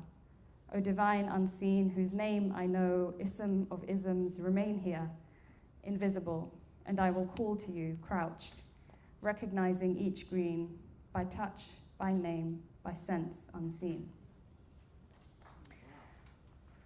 In delicate, colorful tones, this poem addresses a God who inscribes himself into the tapestry of creation and whose name is the steady matrix of all meaning. The poet teeters between the ambivalent allure of the gaze and the anchored assurance of the name, Whenever sight becomes spectacle, she revisits her stable, inherited ground of Bismillah. When image morphs into idol, she resettles her heart in the name, that name, his name. The concluding pledge of the poem, O divine unseen, whose name I know, I will call to you, gestures to the vibrant sacrality of the human voice, that elemental ability to touch the divine through speech. And this encounter can only ever be a touch, never a fisted grasp. Unlike the sight, which fixes statically on an object, the voice is an innate thing of movement. The spoken word arises on the breath only to depart as soon as it's uttered. In this way, as the American author Ursula Le Guin once put it, sound is never just scenery, it's always event. The called upon name thus becomes a living, mobile word of witness, an audible testament to the God who resists final containment or capture. The poem crystallizes for me three key ideas or principles that will hopefully form the spine of the rest of my talk. Number one, the witnessing of a world that is bathed, drenched in God. The poet presents the world as a fragrant liturgy of names, encompassing linden, lichen, mulberry, underripe, which chorus the singular divine name. The second is the interlacing of poetry and prayer through her use of the vocative, O flower medicinal, O divine unseen. The poet here explicitly assumes the posture of prayer. And finally, the very nature of relating to God through language, through its intimate fusion of contemplation and address, of reflection and supplication.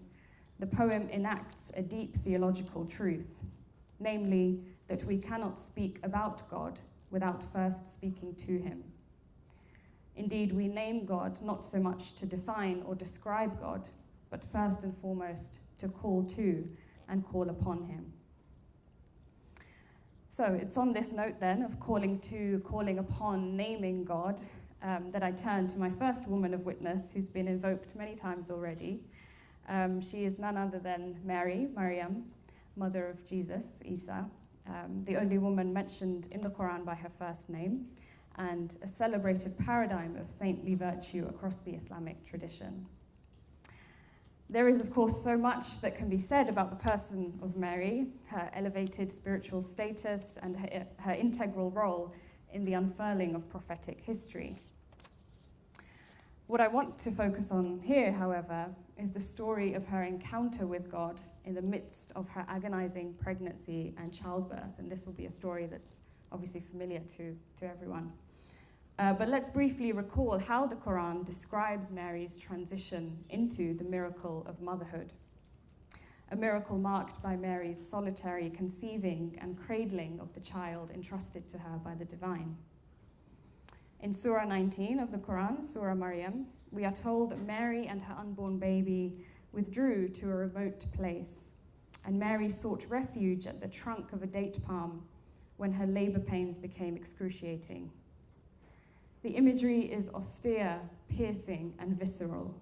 A young woman alone in a faraway locale, her body racked with pain, her hands holding onto, perhaps even fiercely clenching, a tree trunk for some measure of relief. She then utters the words that Farah noted for us. Would that I had died before this and was a thing forgotten and out of sight. In response, a voice calls out from below her, grieve not, your Lord has placed a rivulet beneath you, and shake towards yourself the trunk of the date palm. Fresh, ripe dates shall descend upon you. The voice then urges Mary to eat and drink and cool your eye. This latter instruction is, of course, a standard Arabic idiom, meaning to be comforted and at peace, yet the literal meaning surely holds here too. Mary was to cool her eyes, which were possibly searing with tears, with the fresh water that God had set beneath her. What's remarkable here is the dramatically embodied nature of the scene. Pregnancy itself, of course, acquaints a woman with the materiality and mystery of her body in a powerfully direct and singular way. and the Quran so deftly conveys the full somatic force of the birthing process. The word used in these verses for Mary's labor pains, maqad, comes from the Arabic root meaning to churn or shake violently. How accurately this motion describes the rhythms of pushing and pulling, contracting and expanding that suffuse a woman's body as it prepares to bring life into the world. Yet, notice the bodies of other life forms present here too, the body of the tree and the body of water, both of which are active participants in this unfolding miracle, helping it along at pivotal moments.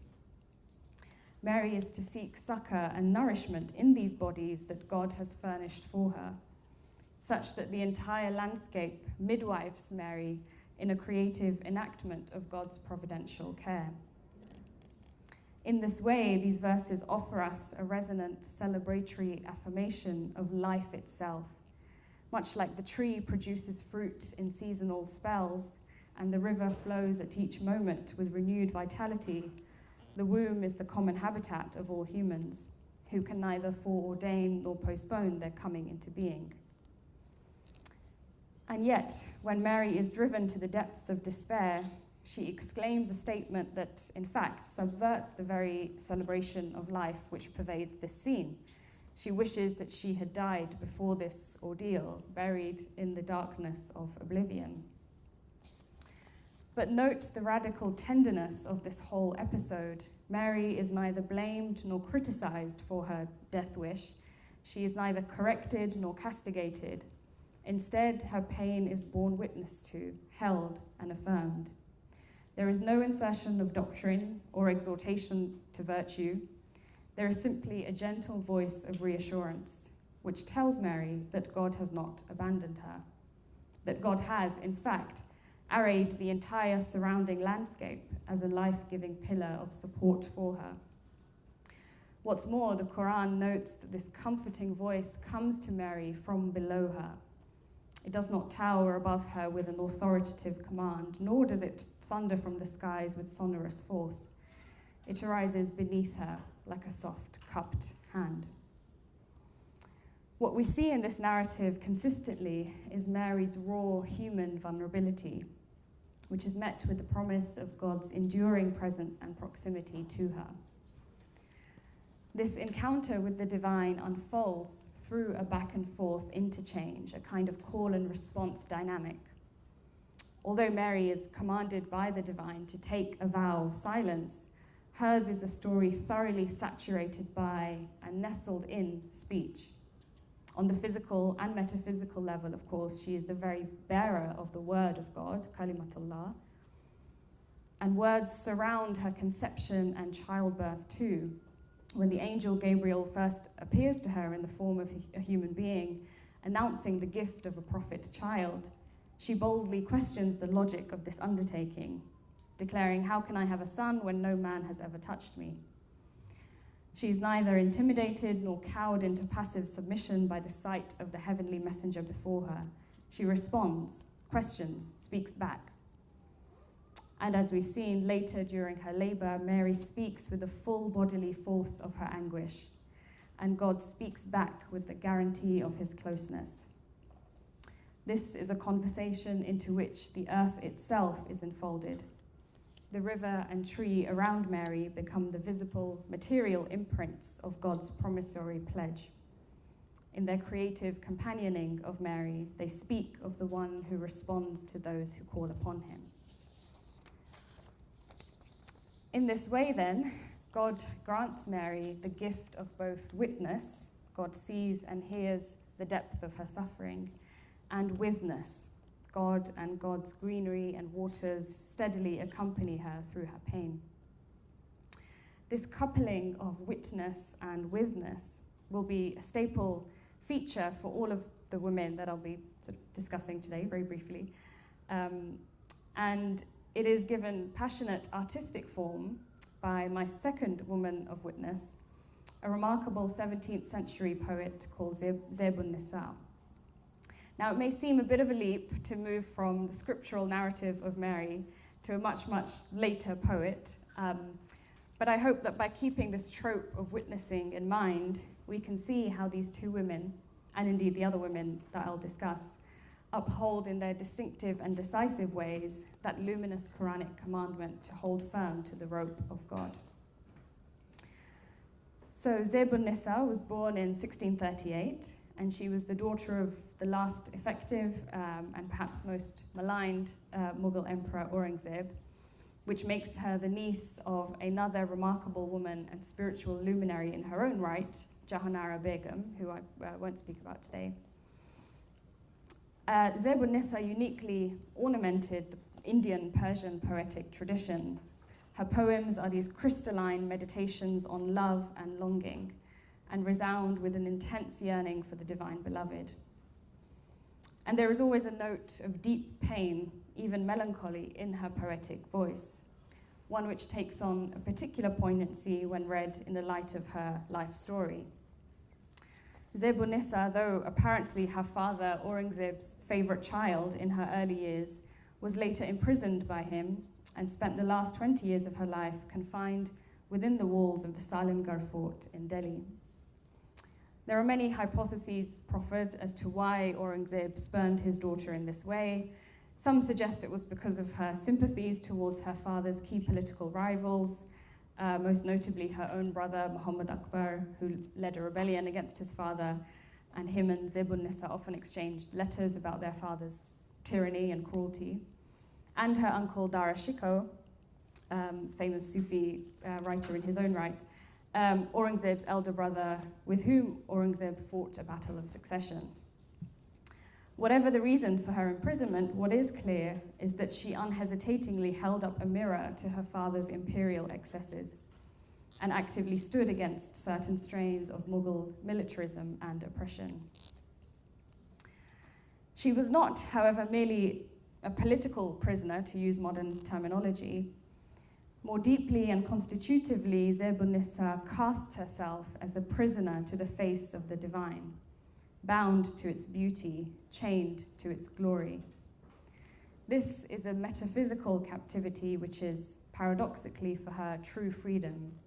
So she addresses God saying, "My body and soul thirst for your love," and like Mansur, referring to the celebrated Sufi Mansur al-Hallaj, who uttered the famous divine declaration, "Ana al-Haq, I am the truth." So she says, like Mansur, every grain of this dusty body cries, "We are a part, you are all."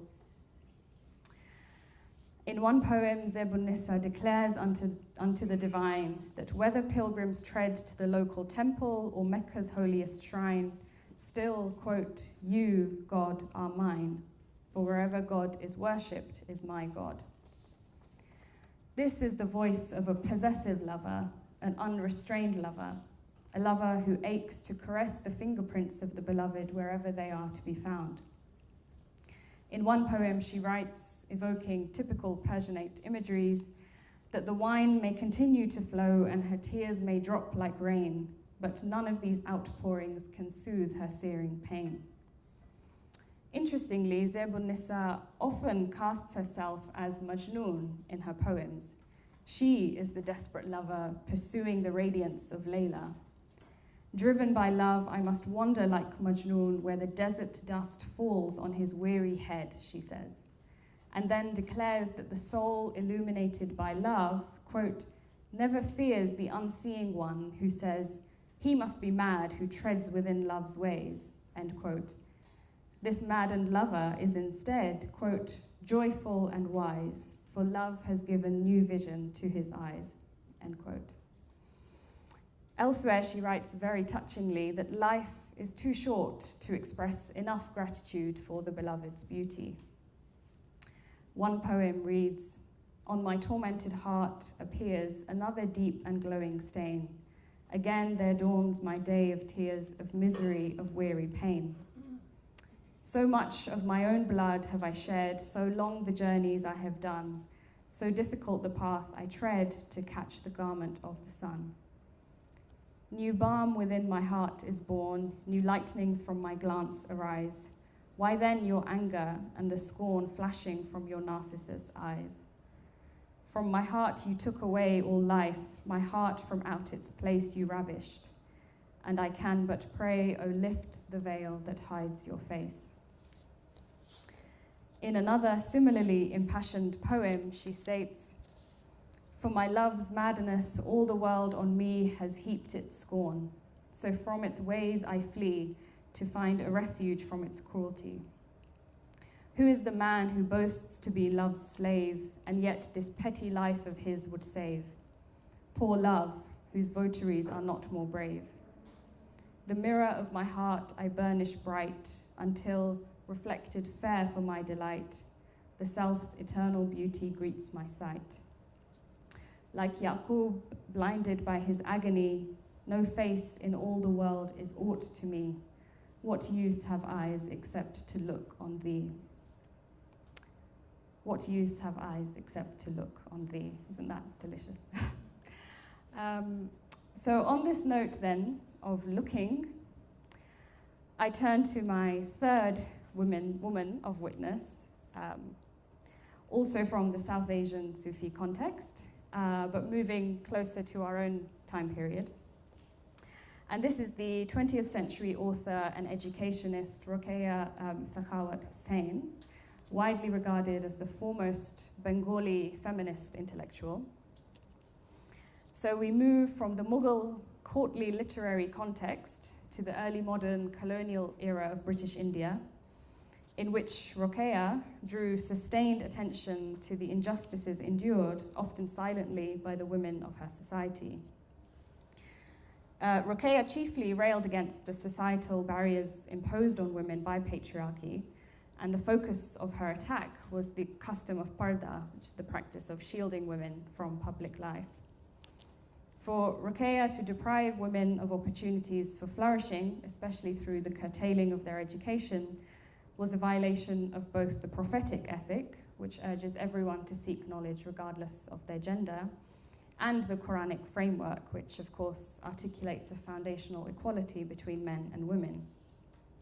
In a cutting remark, Rokeya states, quote, the same Muslims who are willing to lay down their lives in the Prophet's name, or even at the insult of a piece of brick at a dilapidated mosque, why are they reluctant to follow an authentic guidance from the Prophet? Rokeya's lifelong pursuit to emancipate women was shaped in part by her own biography. She herself was brought up in strict parda, or seclusion, and did not receive any formal education.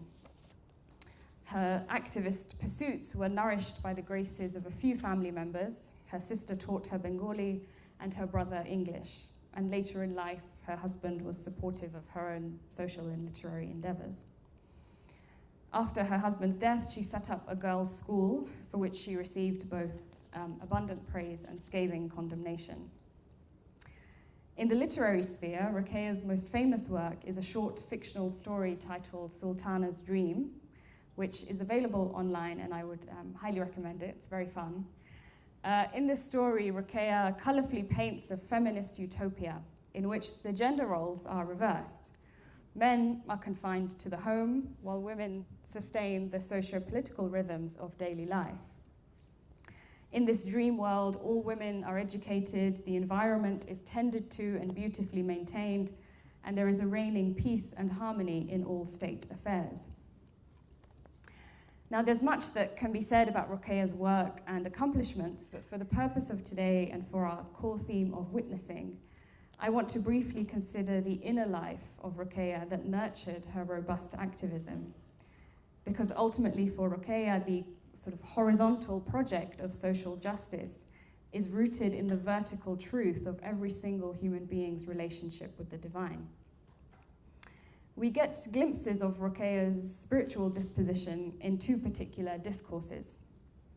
The first is a lovely anecdote of hers where she describes a trip she took to a local hill station in the eastern Himalayas with her husband. She published this piece in a magazine titled Mohila, meaning woman, which was one of around a dozen Bengali women's periodicals published in Calcutta in the colonial period. After describing the everyday rural tasks of Bhutanese women and how they, supposedly the weaker sex, carry more stones than the men do, and then offering some reflections on civilization and parda, she ends the piece with a luscious description of the Himalayan landscape and celebrates God as the sole architect of such beauty. So she says, almost a mile away from our habitation flows a huge creek. One can see that water stream with its milky foam from here. Hearing the song of its waves day and night, the intensity of devotion to God flows twice or thrice as much. Why, I ask, doesn't the heart too, like this creek, flow and fall below the feet of the highest Lord? What else shall I say? Here in the mountains, I'm extremely happy and grateful to God. I have seen a humble sample of the ocean, that is, the Bay of Bengal. What remained to be seen was a sample of the mountains.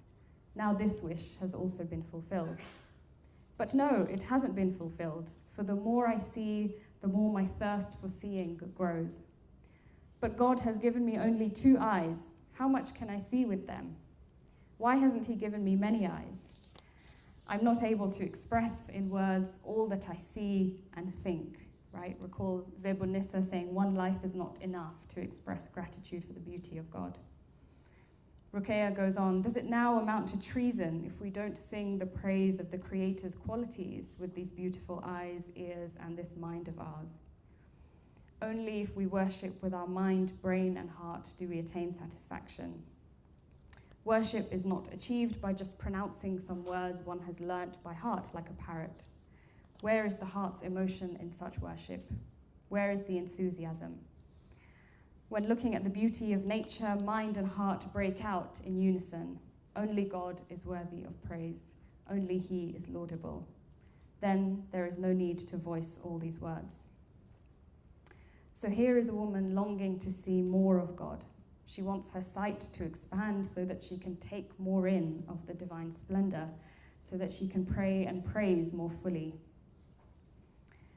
In another essay, Ruqayya elaborates this dynamic of witnessing in a more poignant, plaintive tone. She recounts here her dream of the martyrs of Karbala. Dreams seem to be important as a narrative form for Ruqayya. So she recalls here in particularly harrowing detail the excruciating thirst suffered by the family of Hussein, and says that she can hear their cries of thirst even today. In fact, Ruqayya says she hears the cry of thirst, thirst through all the creatures of the world. The fox, the flowers, the trees, the insects, even the abundant river Ganges cries out in thirst. This thirst, focalized in the particular historical tragedy of Karbala, is in fact a universal truth, and the one for whom the entire world is thirsty, Ruqayya concludes, is the divine. So she says, if there were no thirst, around what would the world revolve? God alone is the object of desire. The thirst which I see and hear in my dream are truth. The love of God, this is the love for which the whole world is thirsty. Now, to draw my talk to a close, I began by stating that in reflecting on how to address the theme of today's conference, the most intuitive route seemed to me to choose women who, for one reason or another, I found myself turning back to, and women who have, in some deeply compelling, custom-defying way, attested to the divine. I've called these women women of witness.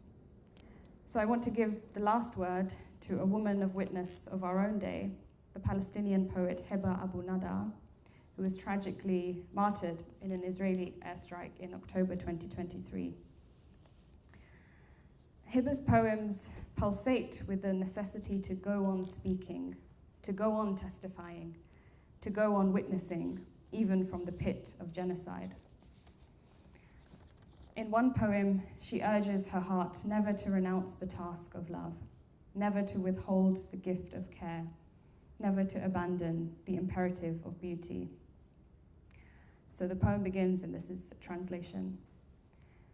Yesterday, a star said, to the little light in my heart, we are not just transients passing. Do not die. Beneath this glow, some wanderers go on walking. You were first created out of love, so carry nothing but love to those who are trembling. At the end of this poem, Hiba urges, "O little light in me, don't die, even if all the galaxies of the world close in.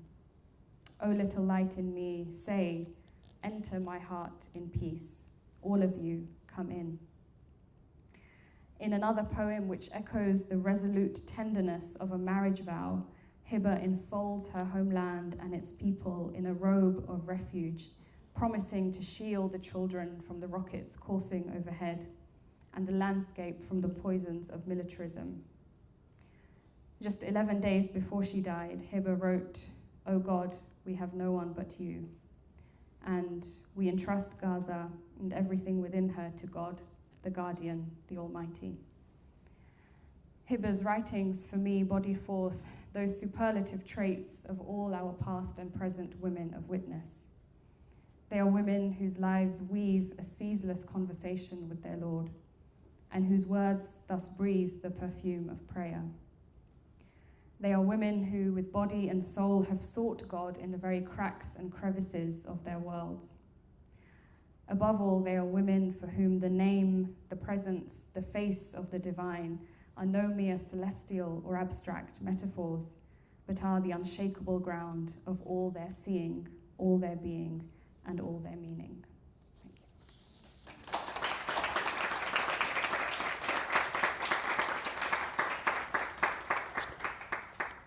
MashaAllah, so powerful and beautiful. Thank you, Dr. Khalid. So important to center Palestinian Muslim women. Alhamdulillah. Questions?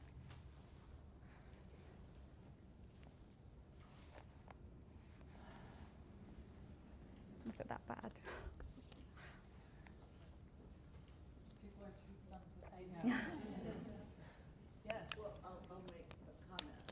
You were talking about Jesus and Mary, and it's interesting, we are all here. When it hits Maghrib, the Christian Easter begins, is resurrection. And I was telling some friends, once when I was in Jerusalem, I went up on the Mount of Olives to the Mosque of the Resurrection. And in the courtyard where the Christians, whose modern church is behind, they come during, to keep a vigil. And they have hooks in the walls where their tents are put. And in the center, there's a little domed building with little griffins around the edge. And inside is the footprint, so-called, of Sayyidina Isa at this moment. So you're thinking, what's going on with this, with Muslim?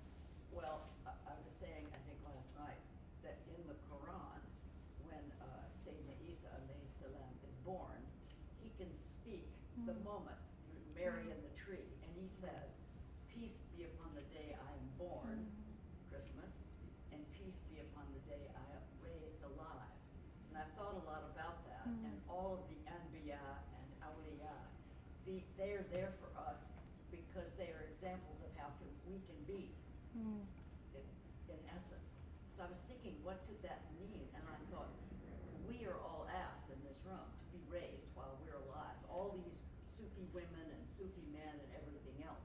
It's not after we're dead, it's not some other time. We're being asked to rise into our hearts and act from ourselves. And so in that sense, it's interesting that we're meeting on at the time when this is an image we're talking about. Yeah, beautiful. Thank you. Yeah, beautiful.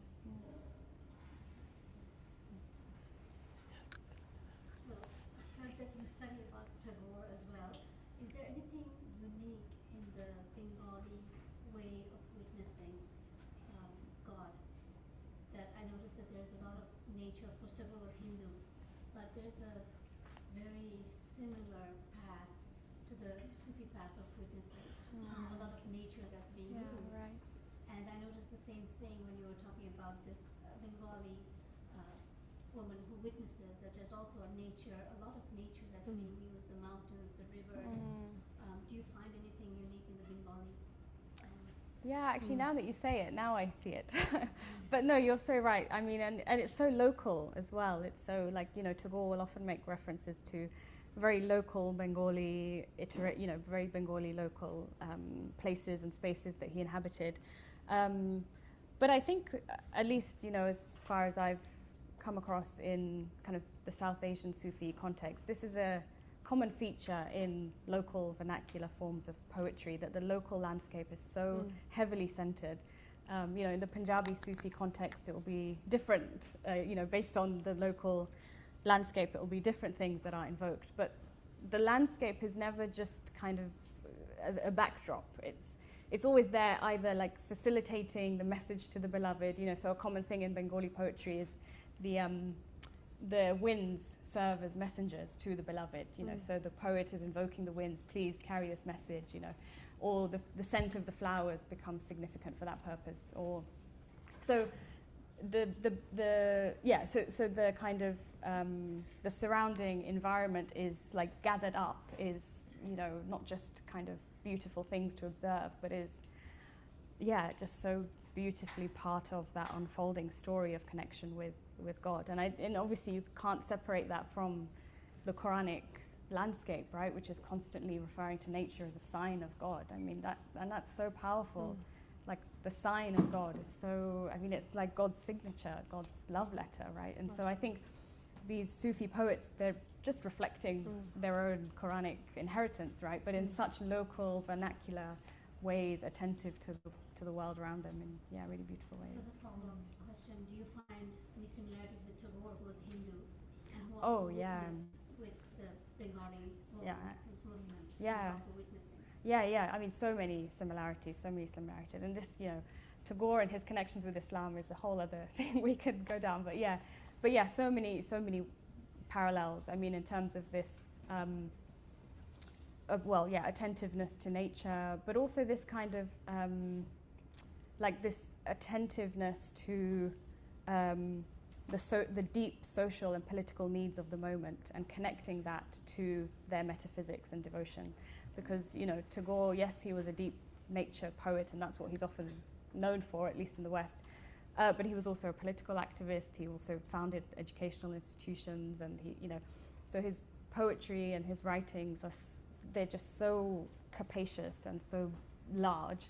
So there are so many similarities, and of course, you know, it's a shared intellectual, linguistic context. So there are naturally lots of similarities that emerge from that level as well. Yeah, thank you.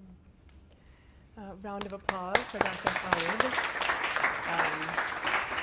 I know our hearts and minds are full, so we'll welcome our final esteemed panelist, Aisha Virginia Gray Henry Blakemore, the powerhouse founder and trustee of the Islamic Text Society, former director of Quinta Essentia Publications, and of course the visionary founder and director of the great interfaith publishing house Fons Vitae Press, and of the Al-Ghazali Project, which has been translated into dozens, if not scores, of languages around the world. She's a contributing editor for the Parabola magazine, a founding member of the Thomas Merton Foundation, is an editor, a writer, an educator, and I mean on all fronts, from K-12 to monasteries to universities to the people on the street. She's constantly sharing her wisdom and her expertise. She's also a filmmaker with such films as Beads of Faith, The Universal Use of the Rosary, and Death and Transformation, The Personal Reflections of Houston Smith. She has a BA from Sarah Lawrence College and has studied at the American and Al-Azhar universities in Cairo, has an MA in education, has been a research fellow at Clare Hall and at Cambridge University, and we are so honored to have her join us today. Everybody stand up and stretch their legs. We're drawn to this. And I was going to call my talk, Life is a Spiritual Journey. That's all it is, by the way. It's only a spiritual journey, all of us, right? And everything is a teaching. If you look at your trials and blessings, you can really lighten up if you really look at it objectively and see where it's taking you. You know, we're all being drawn to who we are. Everyone in here is a potential saint. Your fitra is there. We've all got the fitra. So you just have to get down to it, you know? So, I mean, we're all together. You wouldn't have come here if you weren't interested in this. So what I'm going to do today is talk about, I realize we know the term Al-Ansar, the helpers, right? The helpers that were waiting in Medina for the blessed prophet, peace and blessings be upon him. And so I'm going to talk about women as Ansar, and talk about the women that helped to bring these books about, and then tell you some of the women who have been my teachers in such a variety you would never imagine. I mean, such a simple thing as there was a lady in Cairo where I was living for 10 years named Mary, and she was just sweet and kind, and she was not intellectual, she was not anything, and she became a teacher. Her pure kindness and pure sweetness was a teacher. And one thing we have to realize, look at all the types of people that are here. We are all different. We did some years ago a book called Fiqh al-Mazahib al-Arba, Islamic Law According to the Four Schools. We studied it in Azhar, and the book is this big, and it takes the 5 pillars of Islam, and it explains how each of the 4 schools deals with them. Of course, they're mostly alike, but the point is that flexibility and mercy is enshrined in Islamic Sharia. The horrible Sharia is actually merciful, right? So, of course, just to throw this in, but it was a woman who finally translated it. I mean, it was really hard. But I'm just saying is that I realize that my teachers, and I'm going to go through a few of my teachers, and I'll pick women because we're talking about women today, and what it was I learned from each. But we have done a lot with Ghazali, and Ghazali ends his first book, the Book of Knowledge, which sums up the Ihya by saying, we are all teachers. You know, we're copying each other all the time. You know, I copy how to put on eyeliner from women, you know, but I mean, it's like, not very well. But anyway, the main thing is that, think about this. If people are copying you, is what you're doing right now the way you want to be copied? Isn't that an incredible thought? So we are all teachers. And so I wanted to say that. So what I'm going to do is talk about the women who've helped me, right? And also stories of exemplary women. And then I'm going to end to share some of the key insights I have had. I think I'm probably the oldest person in the room. Imagine that. But I just want to tell you something. Nothing happens. If I shut my eyes, we're talking about what is spirituality. And there's a presence there, and it's not male or female, and I'm ageless and deathless. So are you. But what happens is finally you get wrinkles and you get arthritis, but you're always the same age. We're all the same age in here. Even children are the same age of us. We're all together in this, you know, but I've had enough years ahead of many of you that I've picked up some insights of how to do this better or what could have helped me. So I'm going to try to do some of that stuff today. All right, so hundreds of my messy things here. I just, so when I was given the topic, women and spirituality, I thought, is spirituality female? You know, it seems to me it's like without gender. But then I started thinking about this thing about what women get put through. And I thought, well, aren't we lucky? We've learned the practice of surrender, whether it was a father or a husband or whatever else it was. Take childbirth, take raising little children that are screaming in the middle of the night. You have no choice, you have to surrender. But what is surrender really about? Well, the word Islam, one of the translations is surrender. And it's the same word as peace, right? So I started thinking about all of this. And I guess I never really surrendered to my father or husband. I was always myself. I was cool, I pretended, right? But the thing about Allah, that's different. So anyway, so then, how does this happen? You can't just be patient with your screaming children or horrible husband, nice husband. You can't just be patient if you don't believe, finally, Allah ala kulli shay'in qadir. If you don't really believe that Allah is taking care of everything. Do you know we're all here? We were always going to be here. Everything is meant, the whole thing is a setup. Once you know that, I'm telling you the concept, but in time you will discover it's a setup. And this is a great relief, you know, because I realize this is, you know, I maybe were brought here thinking I was just brought here to do a talk. Al-Ghazali describes this as, It's called The Ant and the Pen. Pretend there's a piece of paper and we're all ants. And there's ink and there's a pen writing, and it's saying, Aisha will be in New York today and she will meet these people. And I'm looking at that as an ant, and I see the pen, and the pen was, the Tokats invited me, right? So I think that's what's going on. But the hand and the arm all the way back to divine providence, it's moving like that. It's not cause and effect. It's a divine arrangement of configuration of souls recognizing each other. What we call our gang, right? So anyway, so I also thought, besides, my notes are such a mess because I've had so many thoughts on all this, but anyway, what it is, I realized, is that slowly I have started to notice everything's a setup. So there's no longer, oh, yuck, it's, wow, what is this, right? So it's not just, but the mercy of mothers. We hear about this, the womb, the feminine womb, and Allah's mercy, and women are merciful to their children. But there's a story of a woman that showed mercy in a different way. I was in Central Asia and loved it. And we came to a town in the Fergana Valley, and in the central square was an equestrian statue. But instead of a man, it was a woman with a felt crown, the queen. And you thought, wow, that's cool. And then all of a sudden, you start noticing the queen's picture is on the curtains of everybody's house. It's on the plates. It's on everything. So you have to say, well, what's going on with the queen, right? So like the queen, all right, she lived in a yurt. I mean, you can look her up on the internet. She lived in a yurt, a gur, and one day the Russians came in and took over Central Asia, as you know. Just took it over. Didn't allow religion. I mean, I have friends from as back as, you can't even imagine what they did to people. And she decided, as the queen, to make peace with the Russians. But all the young men said, no, we're going to fight. And she said, you know, if we fight, right, you'll all be killed.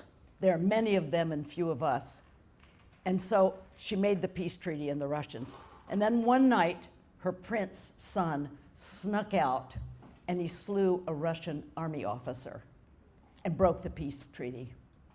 This is how it ended. This is gonna make you cry. She put up a dais with a gallows, and she stood with her son, and there below were her peoples and the Russians. And she said, listen to this, my son, what you did was for our people, and what I now do is for our people. And she killed him. You know, he was strung up. So in the long range, guess what? The Russians are gone, and they've got their country, and they're all still alive. Now we can say that was mercy, but she went beyond her own son. She had a greater mercy, you know, for her people. I just think that's one of my wonderful women's stories. So I think what I'll start with, I had so many things to say, but oh yes, this is what I was gonna say, is that we're all told, I'm thinking, what is spirituality? We're talking about spirituality. Well, the basic one is die before you die, get rid of your ego, fana. It's getting rid of, realizing you are identifying with, you are your fitra, you are your pure essence, but we identify with our packaging. I'm Gray Henry, I come from Louisville, Kentucky, blah, blah, blah, blah. We're always identifying with a moving narrative, right? And it's, how can you hang on to something where even in your mind, what you think about something changes? So why are we hanging on to what's immobile rather than to what is ever present and deathless and dying, which is who we already are, right? So I started making a list of the things they tell you what is spirituality, right? It's you're supposed to be humble. You're supposed to be giving selfless action. Let's see, what are the other? You've got to be generous. You have to be, all those wonderful things we're told have to be. And then I started thinking about those and realizing that's what we're supposed to be. Those are abstract concepts. Be generous, be patient, be selfless. And we heard them. There's the list, the to-do list. But how do you know how to do all that stuff? Well, what I want to do is tell you about women I have met who have been my teachers from various angles on those various things. So when you see it in action, oh, you understand it. Therefore, we should all be all of these things. But I mean, you have to have an example. You know, I mean, it's good to have examples in your own life. So I thought we'd start with the books. All right, so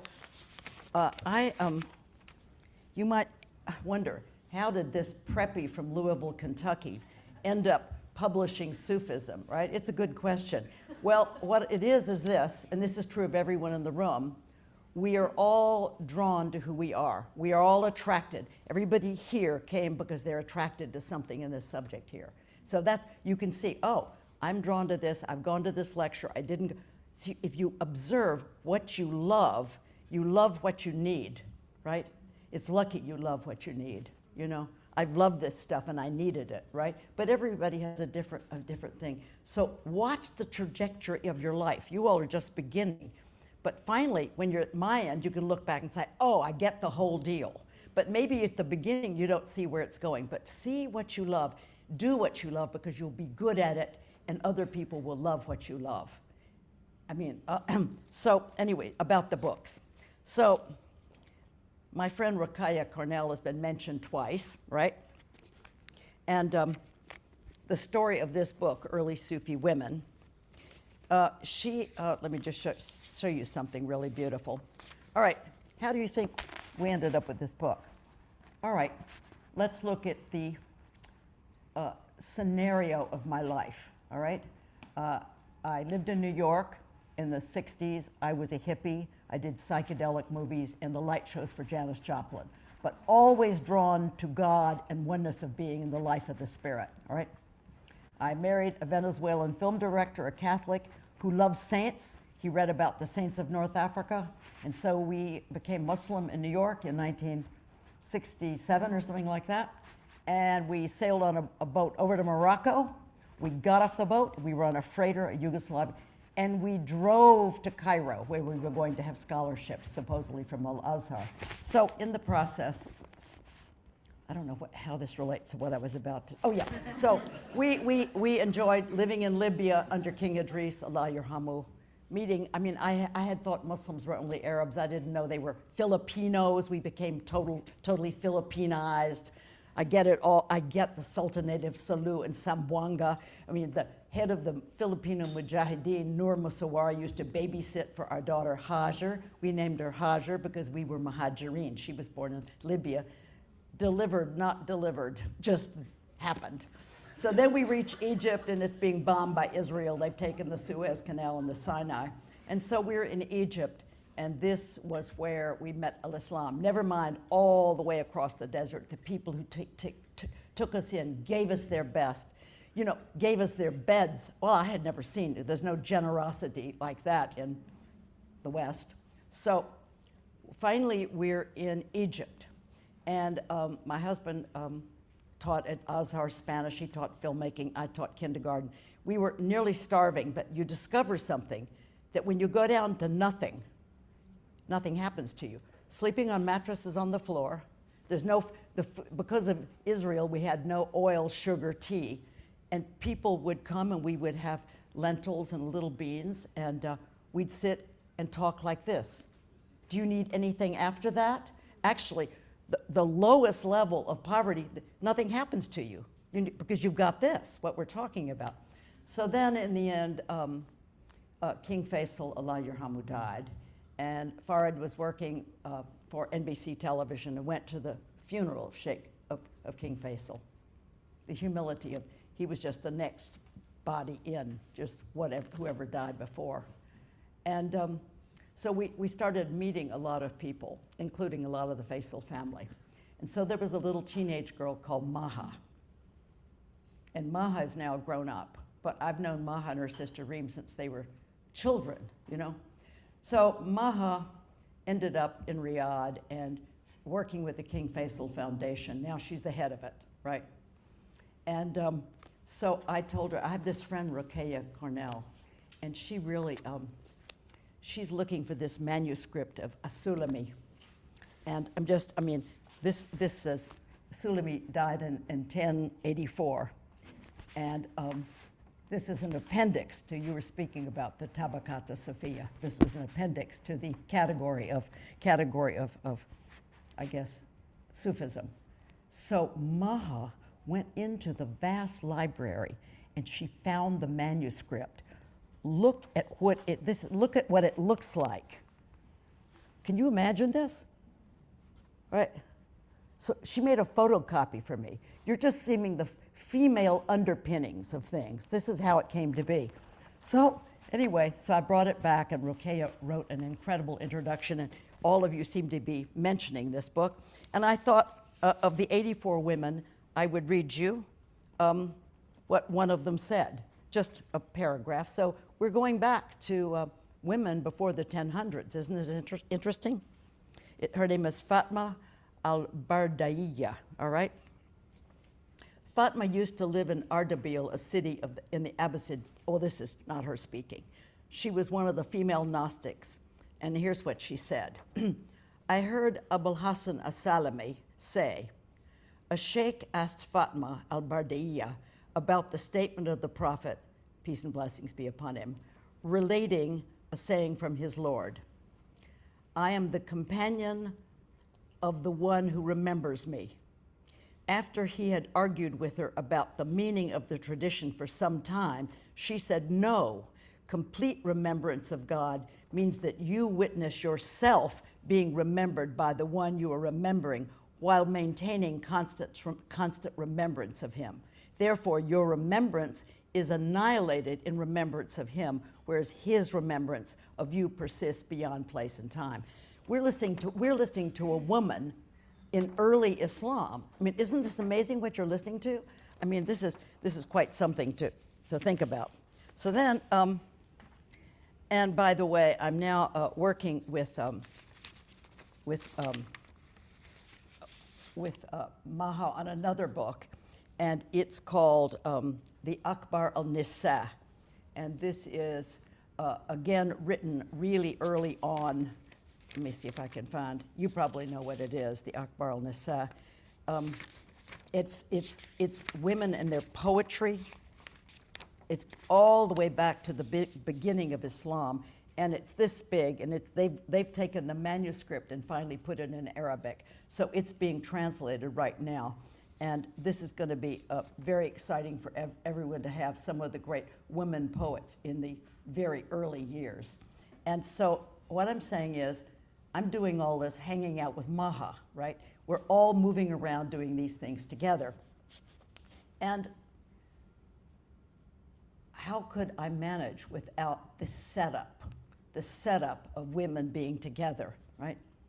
And then living in Cairo was Alea Schleifer, Allah Yerhamah, she died of cancer. Her husband was a Jewish convert to Islam, and he was the first head of NBC television when Nasser died and Sadat was let in. And before she died, she wrote 2 books. One's called Motherhood in Islam, mostly hadith, and one, Maryam, the Blessed Virgin of Islam.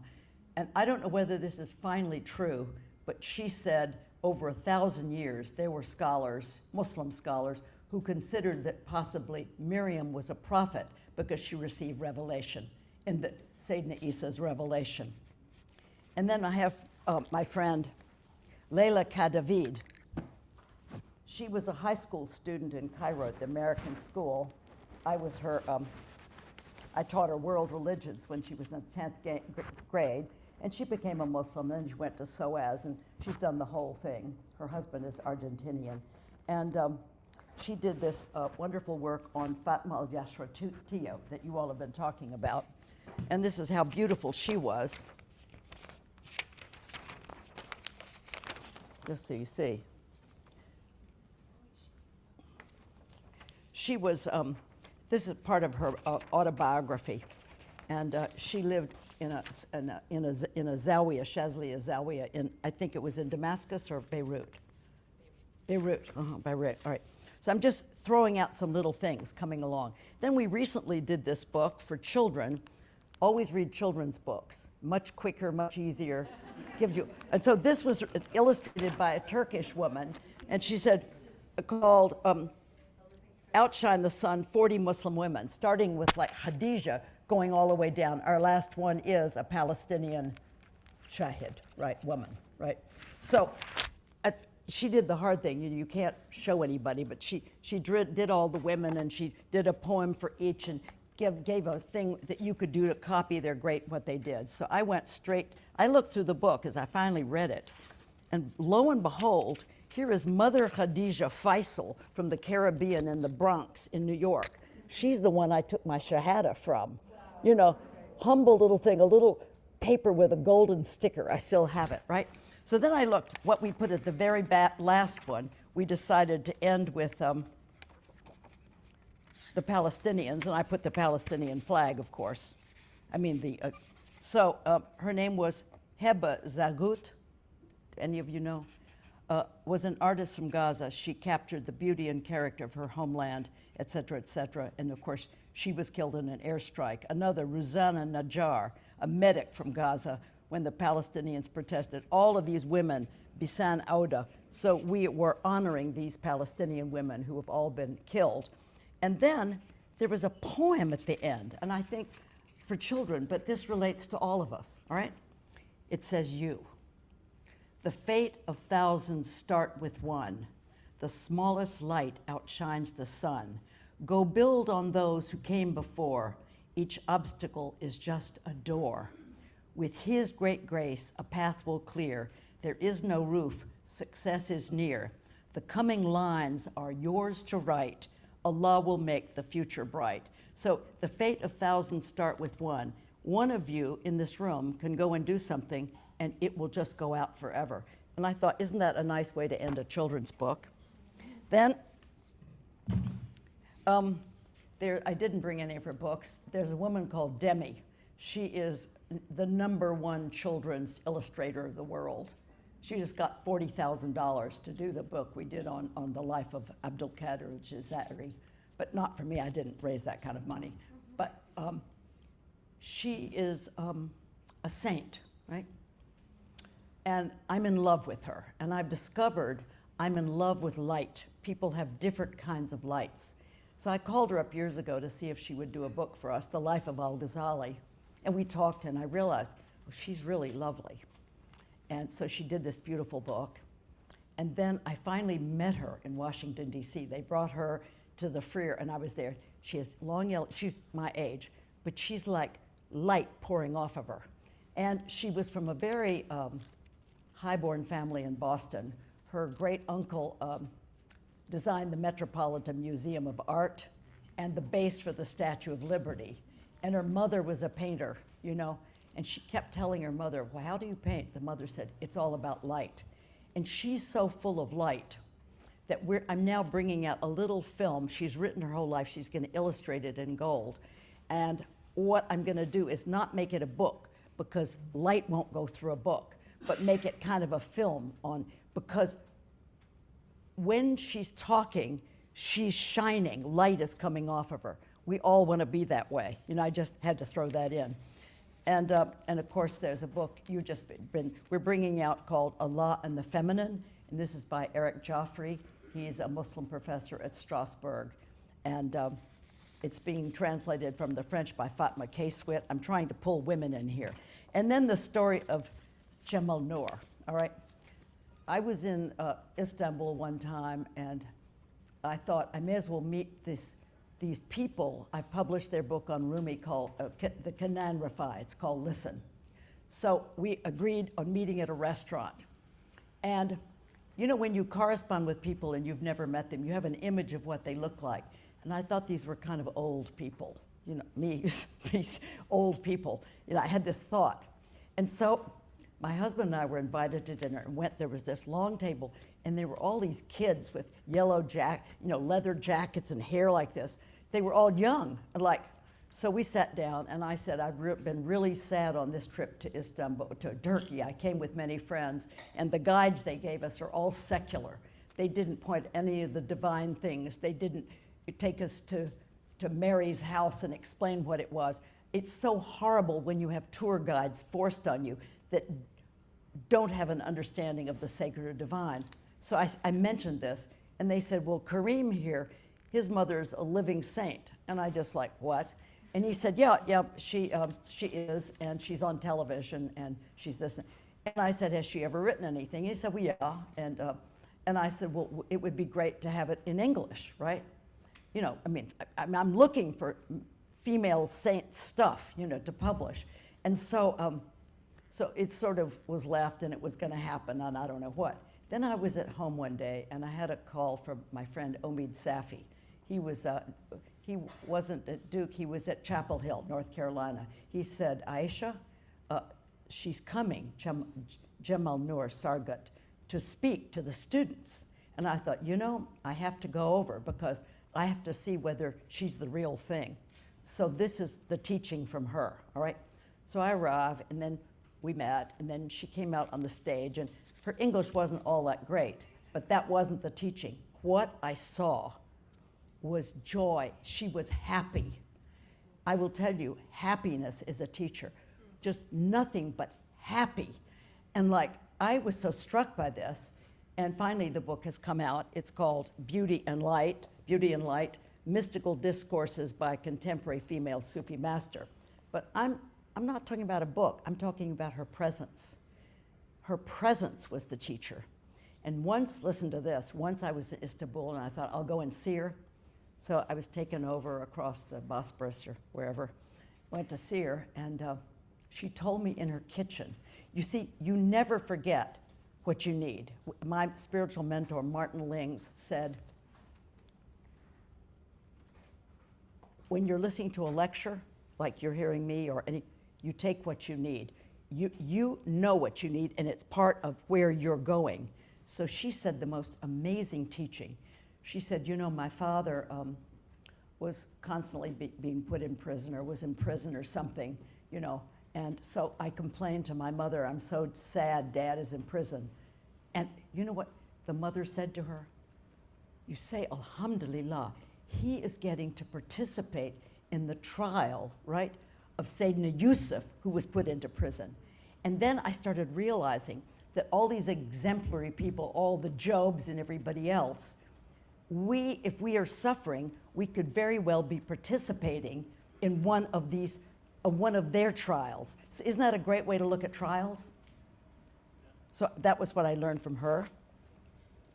Among other things, right? I don't want to say that was it, all right? She's also done another book we published. It's called Yasin.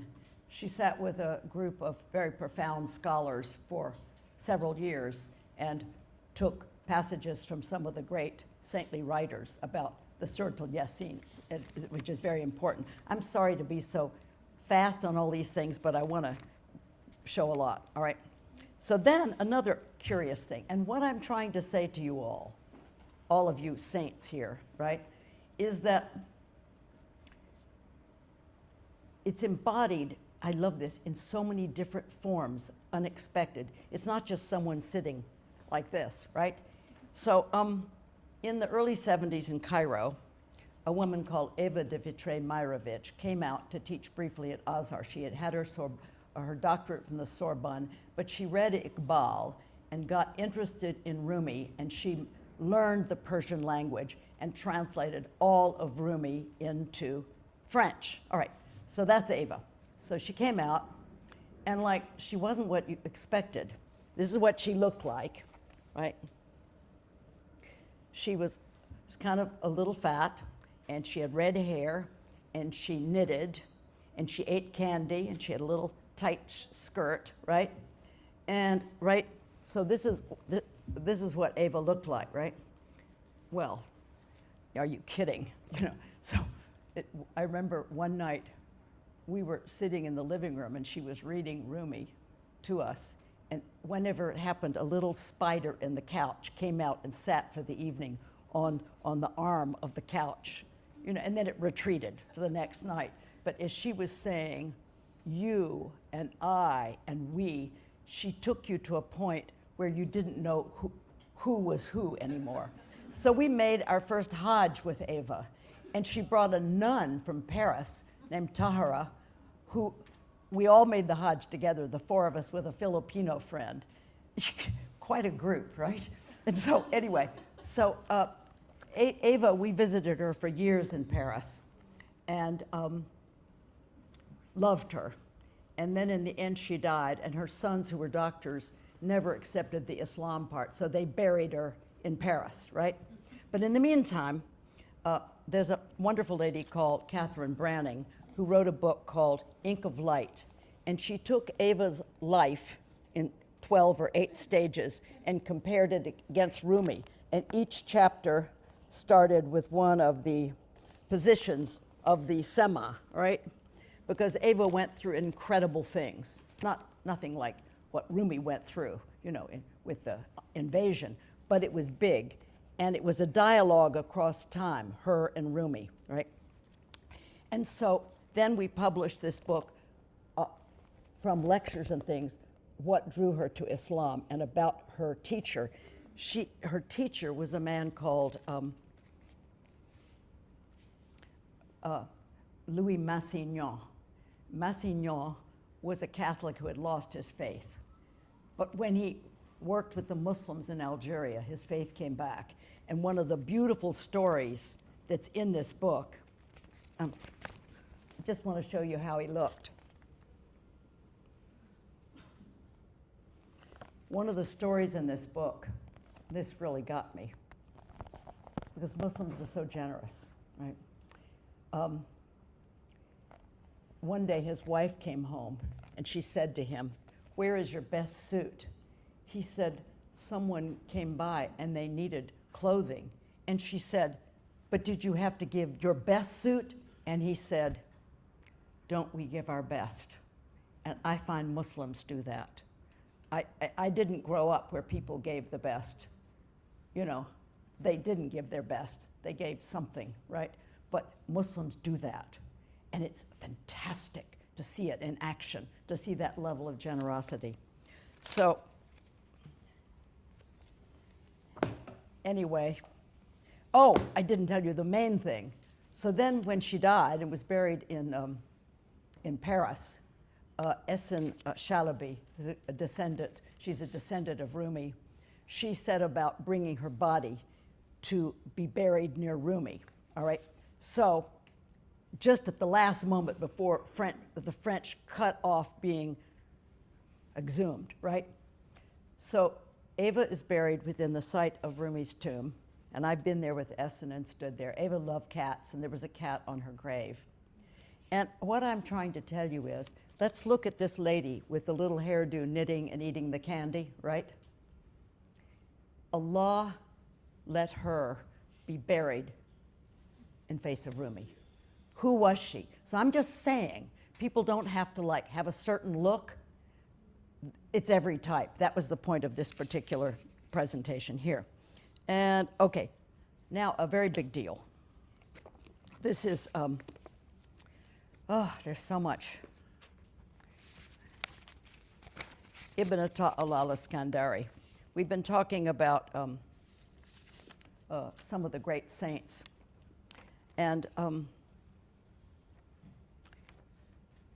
when I lived in Cairo, there was the great Sheikh Al-Azhar, Sheikh Abdul Halim Mahmoud, whose biography and stuff we're bringing out now. And he said, Ibn Ata'Allah, we've heard about the Hikam earlier, right? The wonderful Hikam of Ibn. No one knows exactly where he's buried. We know it's in the area of Abu Wafa, right? But no one knows where it is. So Sheikh Abdul Halim asked some of his friends to go and dig. And I was there at this time. And lo and behold, you know how they found Ibn Ata'Allah? They were just digging, and at a certain place, they smelt a perfume not of this world. And there his body was, uncorrupt. I mean, from the 12th century. Just there he was, perfect, perfect. So they covered him over, and then a little maqam was built. And then finally, over time, a mosque was built, right, in this place. And really, one of the last times I was with Ava de Vitré, she was there with Sheikh Abdullah Halim, all of these people, the day we commemorated, or whatever you call opening a mosque or whatever it was. So Ibn Allah is, to me, his Hikam is the only book I take with me when I go to Umrah or Hajj. I love it. And so here Ibn Allah is. And so Fons Vitae has been publishing his works, and Islamic Text Society, we did one too. So this is the subtle blessings in the saintly lives of Abul Abbas al-Mursi, his teacher, and his master, Abul Hasan al-Shazali. And it's amazing reading their works because they're always referring to each other. So this book, I think I have to read. So this book was made possible by by the help of women. And at the end of the book, I put an appendix called The Help of Women. You see this book, just to know who made this possible, women. So I'm just going to tell you a little about the women that made this book. All right, so to start with, oh, well, this is the whole other thing. I guess I brought the wrong papers. Oh, no, it's here. All right, I just have to, oh, please don't tell me I brought the wrong papers. This is very, all right, I'll just tell you what everyone said then. All right, so the girl Nancy Roberts Batula, whose husband is Palestinian, she translated it for me. And she said that she was going to do this. She's a professional translator. She did the Islamic law book. She's done this. She's doing Sheikh Abdul Halim Mahmoud for me right now. She lives in Chicago now. And she said, I want to do this book as zakat. And she wrote what it was like when she was translating this. She said, by doing it for zakat, she went into a spiritual realm translating it. So I put in the back of the book her essay describing what it was like. All right. Then the second thing was an essay by a woman, I can't tell you who she was, very highborn in Saudi Arabia. And she used to come all the time to Cairo. And why? There was a woman in the center of Cairo where the Azhar is. Cairo, the center of Cairo, it's a Fatimid city, 1 square kilometer. At the center is the Azhar and Al-Hussein, the burial place of Al-Hussein, the Hussein Mosque, so, and burial and tomb. So behind the Hussein Mosque, down a little crummy streets, there was a woman called Haja Zakiya. And she was born in 1899 and died in 1982. And, well, I don't even know how to start about this. So what she did was she took her inheritance and made a place, and she only fed the poor and counseled people and helped people and did a lot of miracles. If people were possessed, she could dispossess them. She rose to be such a far-out saint in her day that people like Sheikh Saleh al-Jafri, Sheikh Abdul Halim Mahmoud, they all came to kneel before her. And this is someone in our time, just in downtown, in the poor part of Cairo. And so this lady, she was blind, by the way. Here's a picture of her, and that's her daughter up above. Oh no, this is a better picture of her. All right. So people would come to see her, and this very highborn princess that came to see her all the time, she wrote some of the things she learned from Haja Zakiya. She said, the first time I visited her, she said to me, Mabruk, which is blessings, but it's also congratulations. And so this lady thought, I thought to myself, why is she saying Mabruk to me? And she said, but at that time, I found it difficult to keep up my canonical prayers. But after meeting her, she never missed a prayer again. She already saw ahead, Haja Zakiya, that that this wonderful woman would be she was congratulating her for something that was in the future. And she said to her, when I asked her what she does, she replied, I move people from the left to the right. We are like transparent glasses to her, and she is able to see the dust inside us. I found that although she was present to me in this world, she dwelt in upper spheres, and although she was blind, she could see.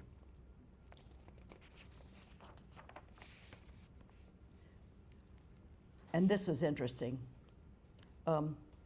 When my friend's father died, and she went to visit Hajja Zakiya said, your father came to me and thanks you for what you did this morning.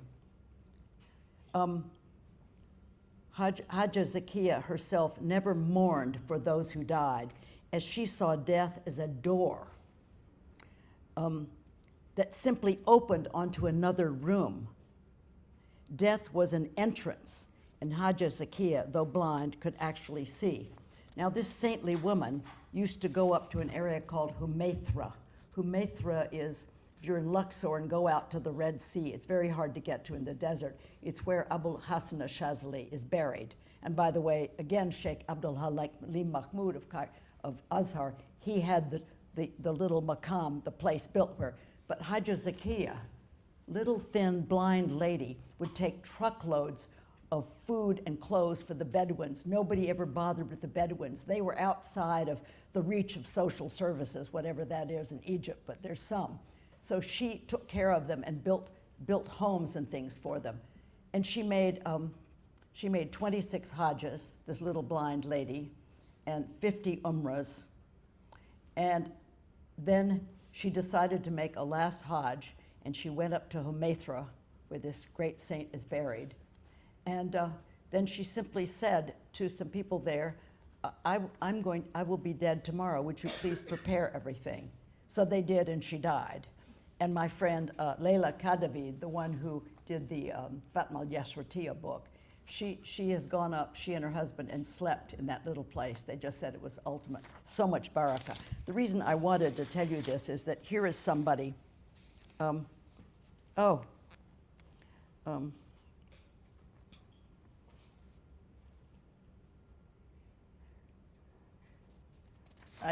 It's too much. This is, all right. Yeah, she said, yes, I died 50 years ago. It was just a formality to be put in a tomb. So what's interesting is here is a person who actually, how did she do it? She gave everything. All she did was built with her little inheritance so poor could come. She fed every day. She counseled people who were depressed. So here's this little lady, blind, who actually was in another realm just by giving. And that is the emptiness we're talking about, to give everything. And that's hard. I had a very life awakening experience. I was living in Cambridge for 11 years, and I was driving on a B road, and I came out on the big highway, M11, and I'd just come from America, so I looked the wrong direction. And I pressed on the pedal, and I shot out, and I thought, I'm dead, because the cars are gonna all hit me. I just shot out. And then I looked up the road, and there were no cars. And I fell over the steering wheel, sobbing. And you know why I was sobbing? I had my last thought. You know, if you think you're dead, you have a thought. And it was, I should have given everything. And the reason I sobbed is, I won't be doing that. I'm going to be keeping for myself. You know, but to see that was very powerful. So giving everything is really just, I don't know how you do it. So anyway, so those are, have I finished the ladies that I'm teaching you? Yeah, okay, now I'm going to go into some of the things I've learned just in my own life. How's time? Do I have 10 more minutes or whatever? Huh? I'm okay? Oh yeah, some of the women. All right. Another thing, if you really trust God, if you really believe it's a setup, good and bad news will come as equal. I have a friend named Ann in Louisville. She's been my best friend, and she's had the worst kind of cancer for 30 years. I mean, bone marrow cancer, husband death. she can never go out because she has no immune system because of all the chemo. And recently, she finally, about a year ago, she was told, you're all right. And she started going out, and she drove, and she went out to dinner. And then they said, actually, you've only really got a few years left to do, unless you do immunotherapy, taking some kind of infusion weekly. And she thought, I'm not going to do that. I have a life right now. And then she thought, listen to this, but it was offered to me. Always look every minute at what's being offered to you. That person that just came up and needed 10 cents, that person who needs a smile, that's where it's taking. What's being offered is what's coming to you. It's not down the road. So she thought, it's offered to me. I'll do the immunotherapy. So for the past year, I've been going over, sitting with her. She had to hire people to turn her in bed. It was so bad. And finally, day before yesterday, she called and said, you won't believe it. My doctors have told me I'm in remission. So I burst into tears, and she said, I didn't feel anything. She said, if you were going to die tomorrow, it would have been the same thing. She has finally hit that point where she's all right with everything. We all have to hit that, because if you think, I once said to Martin Lings, I don't deserve my blessings. He said, do any of us deserve our blessings? He said, do any of us deserve our trials? He said, they're the same thing. It's just Allah doing this, adjusting us to our divine center. And you can tell, once the Dalai Lama was speaking at Harvard Medical School, way before he had entourages and popularity. It was in the 80s.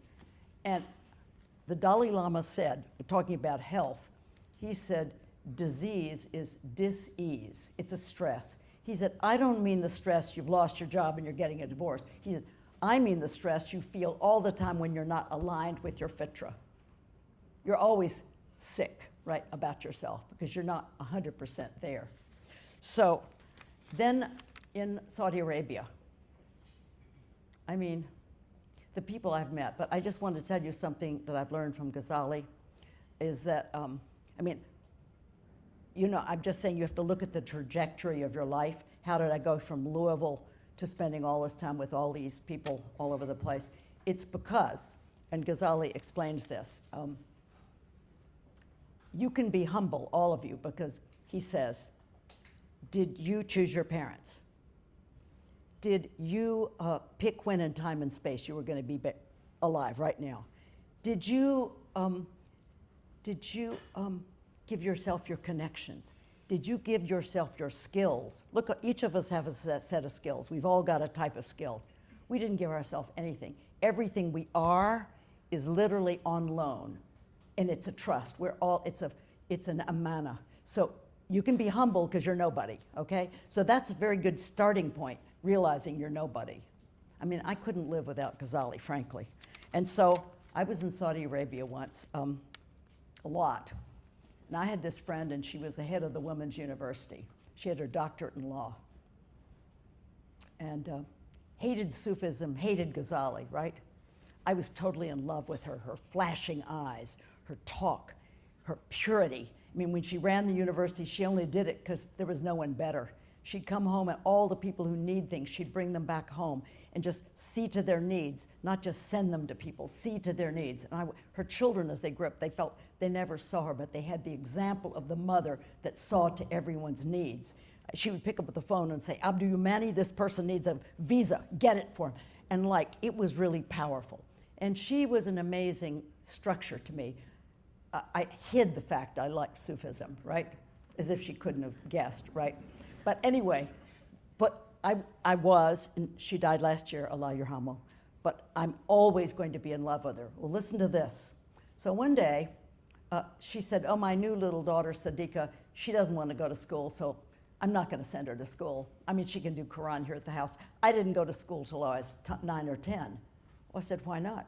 Oh, my mother hadn't created the school system. And wait, the mother came from Pakistan. She spoke Urdu, and she married the father, who was one of the greatest scholars of Arabia. The kings came to him. But the mother, and the mother's sister lived with my friend. And so I went to the mother's sister, Khala. I said, I've heard your sister started the school said, oh, she started all the social services. This is a woman you never meet. And the beautiful, saintly aunt, Khala, said, next to my sister, I'm Shaitan. And you're looking at this luminous lady, right? And so you're thinking, what is the mother like, right? Who is the mother of all of these? Okay, so finally, my friend's father died, and her mother came to live with her. We were in the living room, and she said, I said, may I meet your mother? Finally, I'm gonna meet this person. So she said, oh, just go, Aisha, just go in the kitchen and introduce yourself. So I went in, and there were 3 people, 2 servants and the mother, and I didn't know which the mother was. She was squatting on the floor making some kind of bread. So then I'm walking down the hall. Here's my friend's bedroom. Duvets, lamps, furry rugs, you know, the whole scene. And then I pass the mother's bedroom, a mat on a bare floor. So you think, what is going on here, right? Okay, I went back to England, then I got word that her mother had died, right? And she told me, mother went out to make Umrah this morning. She came back in her shroud, as it were, and I knelt down to wash her. And Fatima had taught me to wash the dead as well. One day somebody died, and she said, oh, you know, I can't believe the family can't do it. Come on, let's go over it. You know, here she is, and you start, and it's like, all right. And then all of these wonderful Saudi women, you know, we've cut up all of our shrouds, we've dipped them in Zemzem, brought one for you. You know, it's so lovely that everybody's very straight on and real. So she said, I knelt by mother, and I'm washing her, and I'm preparing her. And she said, I wanted to do dua, like Allah forgive her for. She said, there was no one there. You see, she was so empty. There was no one there. There was nothing, there wasn't anybody there. So this lady was buried. And about 8 or 9 years later, I was in Saudi Arabia, and it was one of those major rainstorms, you know, street houses fall down, all kinds of stuff like this. And we were watching TV at night, my friend and all her children. There was a big knock at the door, and who could come in a rainstorm at 10 o'clock at night, right? So everyone went to the door. She opened the door, and the children all were there. Tarhas went on, and he said, Doctora? She said, yes. He said, I came to inform that your mother's grave was washed away in the storms. And we reburied her, but to let you know, she was unchanged. Nothing happened to her body. And that's one of the signs of sanctity, right? Just like Ibn Ata'Allah. I've often thought maybe that's the reason pharaohs embalmed, was to try to stabilize that state, you know, sort of a fake sanctity. So, but listen to this. And I'm there thinking, how Sufi, right? You know, hear these haters of Sufism, right? How Sufi. What's she gonna tell the children who've just heard all this, right? And she turned to her children. Now this is the ultimate statement. She said, my children, this is a sign from Allah that your grandmother lived correctly. And I thought, Sufism, Wahhabism, it's all ridiculous. This is it. You give it all. The mother did it, and she couldn't stand Sufism, but she was the thing. She did the thing. She served 100%. So, I mean, what a teaching. I've never recovered from that, you know. I think we use all these different systems with being with people we need to support us in what we're trying to be and do. But that was a huge experience for me. And then, let's see, how am I going to end up here? Oh yeah, I have a final thought too. All right, my own experiences, I've had my biggest trials have been my biggest blessings. By the way, my mentor Martin Ling said, you may have heard all these ideas we're hearing today, and they sound good, they sound true, but he said, life is a gradual demonstration. All this stuff you hear at your age, it will be demonstrated to you through your life and your trials as true. But you can't, it's hard to start out believing, but you know it's true. but you don't live as though you know it's true yet, but you will. So,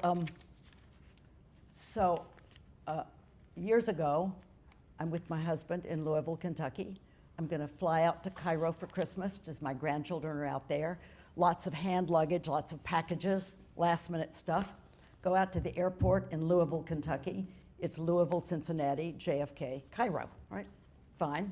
I get out to the airport, and the people just ahead of me are New Yorkers, and the lady says, actually, the flight from Louisville to Cincinnati is canceled. They said, fine, we're New Yorkers, we only have a toothbrush, we're just here for the day, get us back some other way. She said, there is actually no way. And they said, well, where is this Cincinnati? Well, it's just down the road. They said, if we drove there, could we make it? Could we make the flight to New York? She said, you actually could. So they turned to me and they said, look, we don't drive, you know, we're New Yorkers, right? But like, if we rent the car, would you drive it? And I thought, even if we don't make it, it's so anticlimactic to go home with all your stuff. I'd rather be in Cincinnati in a hotel, right?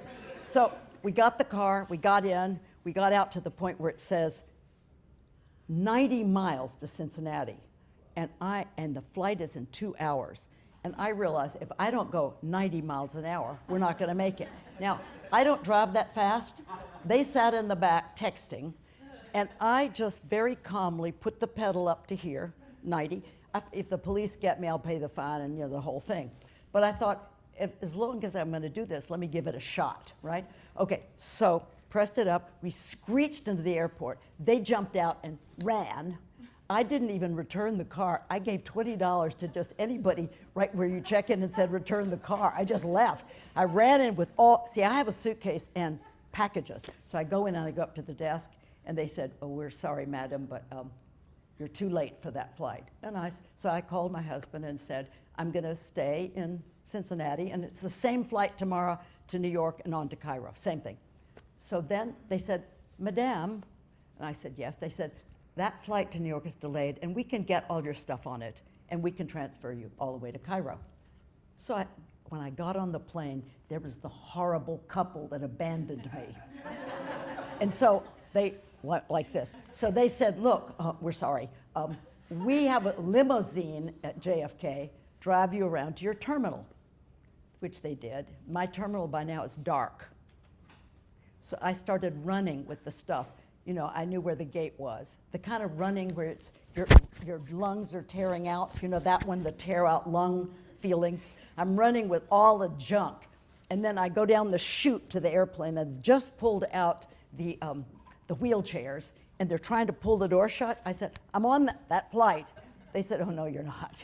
You know, you're too late. I said, yeah, my luggage is on there, which it was, miraculously. So I got on, fine. Next day, I'm sitting with my daughter Hadra on her bedroom floor, and my husband calls. He said he knew when Hadra picked up the phone, it hadn't happened. He thought I took the flight the next day from New York. That's the Egypt Air that went into the ocean. So there I saw it. And all I said, it wasn't my time. If I hadn't driven 90 miles an hour, driven at all, I could have gone home. You know, if they hadn't had a limousine, if I hadn't gotten on that plane, if I hadn't run for my life, I mean, I'm 2 seconds away from being alive. It didn't touch me. I just realized. And then I saw it's always a setup. So remember, you are here today, it's a setup. This isn't an accident. You know, there are no accidents, you know. That's helpful to know that. So then, that was the lesson on it is a setup, and I believe it now, okay? So then the next part of the setup was,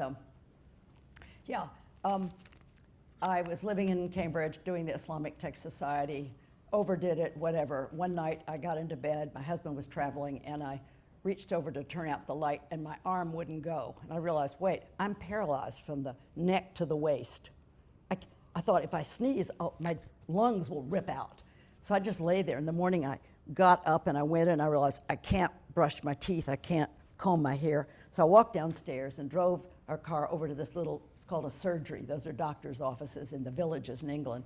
And they said, what you have is a virus. And I thought, great, I've got a virus. I'm going to deal with it. So I came back, and we were leaving, he came in, and we were leaving the next day to America, to the American Academy of Religion in Boston. And the Chitticks came to visit in the hotel room, all of these dear friends, the Cornells, the whole gang. And so everyone's saying, what's wrong with you? Because I could lean over and like suck a teacup, but I couldn't. And then, I mean, it's starting to get bad because I can't dress myself. I can't go to the bathroom without someone helping. All right, so I'm starting to, the legs are, and everyone's saying, you've got to go to Mass General Hospital. And I'm just, like, I keep going till I drop. And I just said, no, it's just a virus, it'll be better. But then we got on the plane to fly down to New York before returning to England. And the stewardess came up to me. She put some tea, and I said, now, I wonder if you could tear the sugar packet for me and stir it. And I thought, what am I saying? I can't tear a piece of paper. I called her back. I said, I want a plane back to Louisville, Kentucky, right? I want you to call my father. I want a wheelchair. This is it. So I went home. My husband stayed in New York with Shams Friedlander or whoever. I went home. An army, somebody from Fort Knox helped me off the plane. The next day they took me, and it turns out they said I had Lou Gehrig's, you know. And the pain was so great. And that night, this is where I'm leading to the woman who was the greatest influence in my life, all right? That night, I'm in bed in my parents' guest room, and moonlight is coming through the branches, and it's making patterns all over the bed. And I'm lying there, and suddenly I'm feeling I'm going rigid. I mean, like a log, that stiff, solid. And it's like, I did remember to say La ilaha illallah. You know, you remember. So I realized then I seemed to lift up, and I looked back at my head on the pillow, and I thought, this is remarkable. I'm thinking, and my head is down there on the pillow. And I thought, I guess I'm dead. And then clunk, I'm back in my body, and I'm alive. So I'm lying there the whole night till my parents found me the next day. And I thought, what will I do, right? What will I do with the rest of my life? Because I'm very active, move a lot, very fast, thousands of activities. And like, I realized, well, I'll probably be in a wheelchair if I live, and people probably won't come up and talk to me because they might get trapped and they can't get away. So then I was thinking, as I lay there, I thought of this woman in Egypt, Dr. Zahir Abdin. She was an Egyptian doctor who, from very highborn, she changed the statistics of many illnesses and diseases of Egypt, built hospitals for other countries too, always made the Hajj every year, very humble, never spoke badly about anyone, would get up at like 6 in the morning, go to bed at 1 a.m. And I watched her, and with all that she did for everybody, I didn't care. What she taught me was she was luminous, and I realized her light was, people's light do more for you than their doings, their presences. So I thought, so that's what I'll try to do. If I'm stuck forever, maybe I would do more than all my charitable running arounds if I just were that way. And of course, that is the greatest gift we can give anyone, to be an example of being centered and full of light. So I'm going to end this. Well, I wanted to read you one last thing, but oh yeah, Rumi says amazing things on this, on suffering. Things become clear through their opposites. And Rumi said in the Diwan, this is about suffering and grief, weave not like spiders nets from grief's saliva, in which the warp and woof are both decaying, but give the grief to him who granted it, and do not talk about it anymore. When you are silent, his speech is your speech. When you do not weave, the weaver will be he.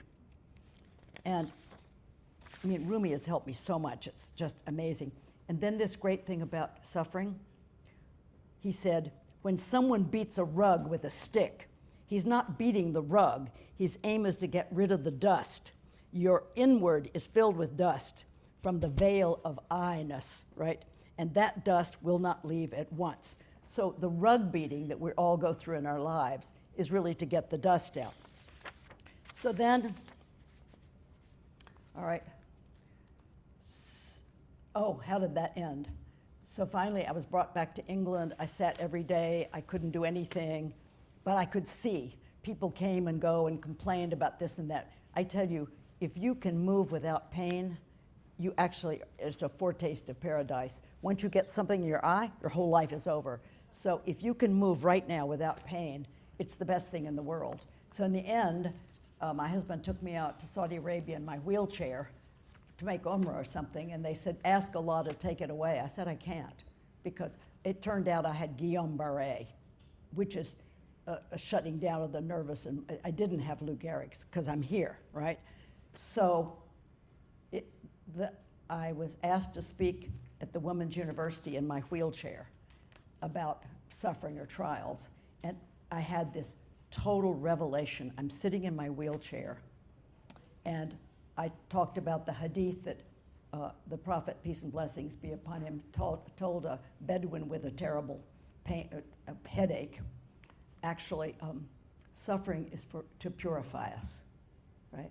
So I'm sitting there doing my usual stupid talk, and then all of a sudden, I thought of all the women, like, who they lose their baby, they say Alhamdulillah. They lose a leg, they say Alhamdulillah. The whole scene.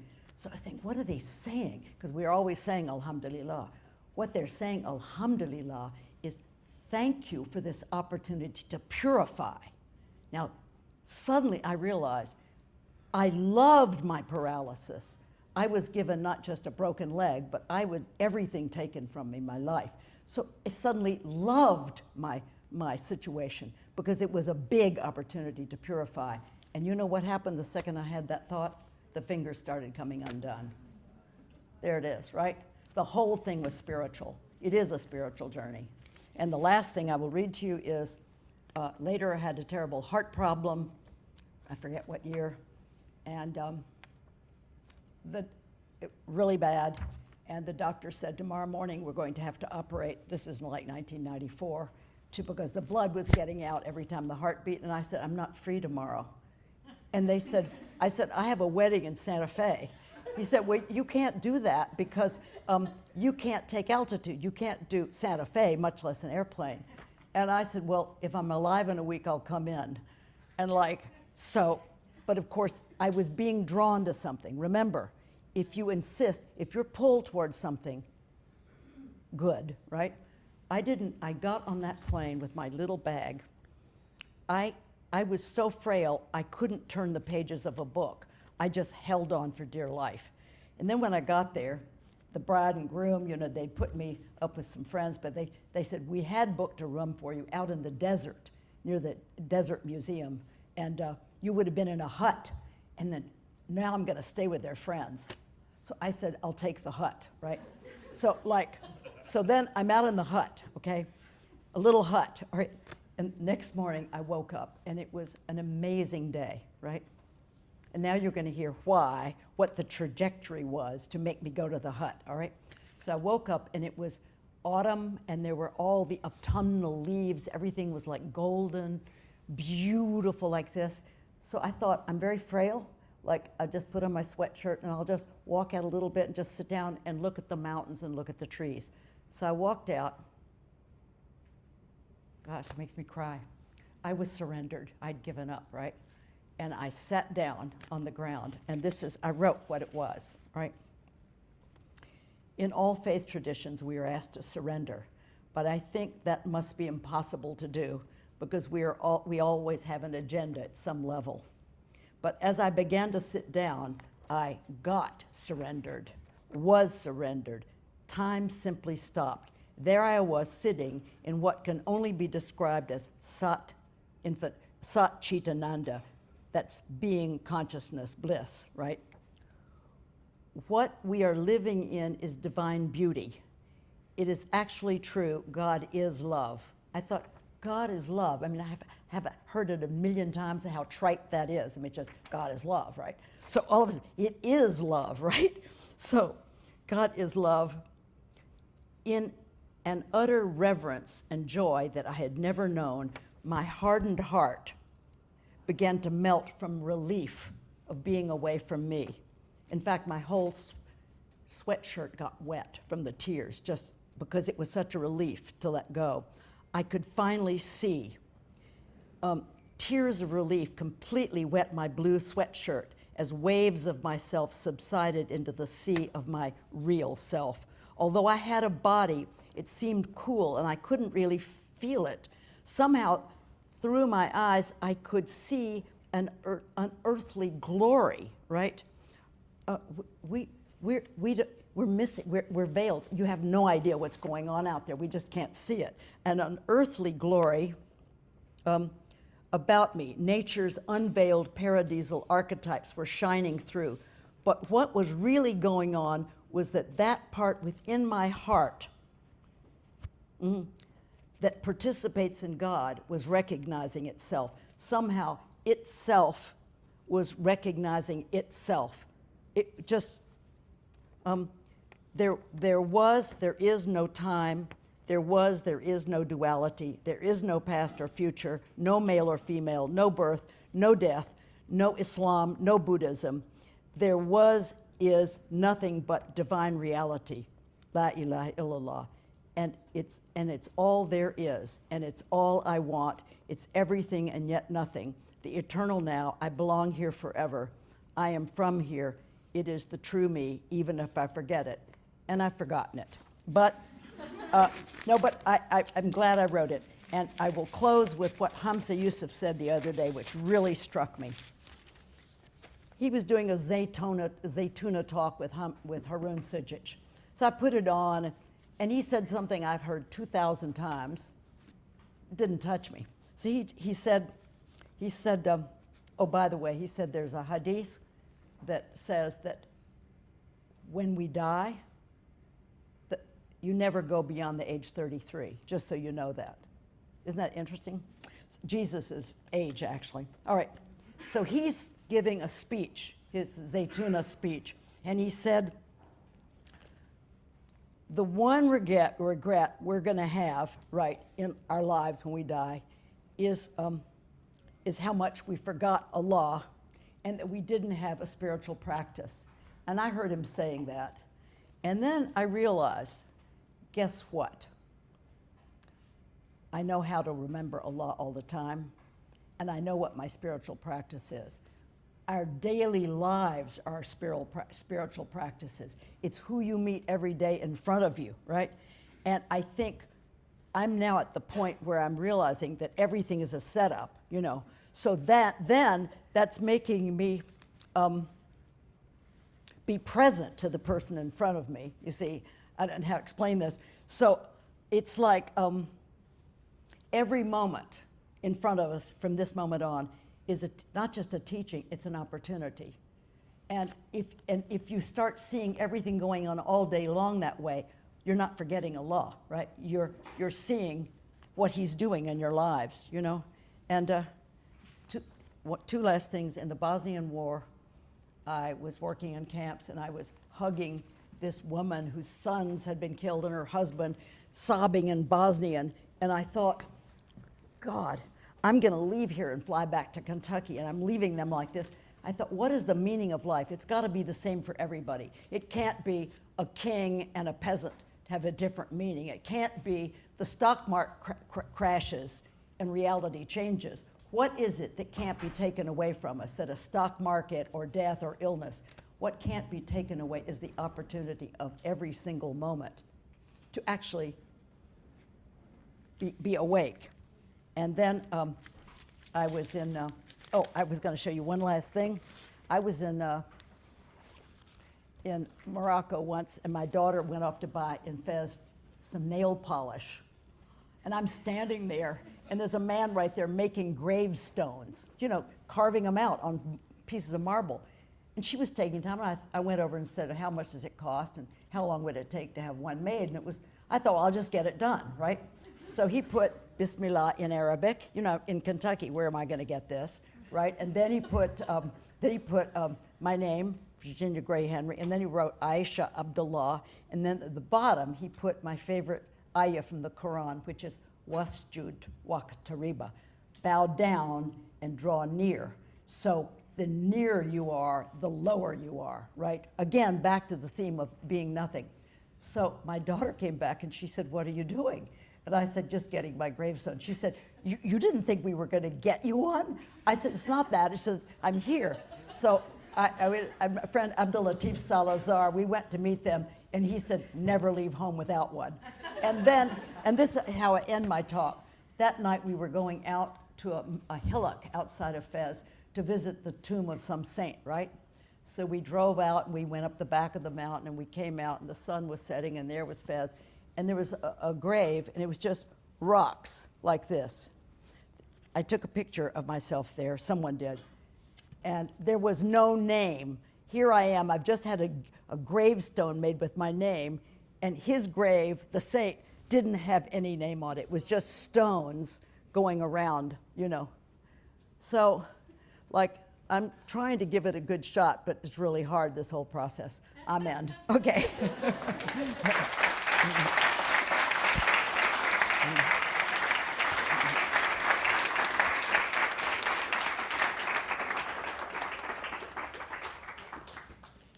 Questions?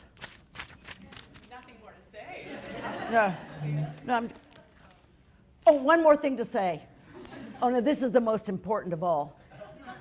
This is the best help I've ever had. Two things.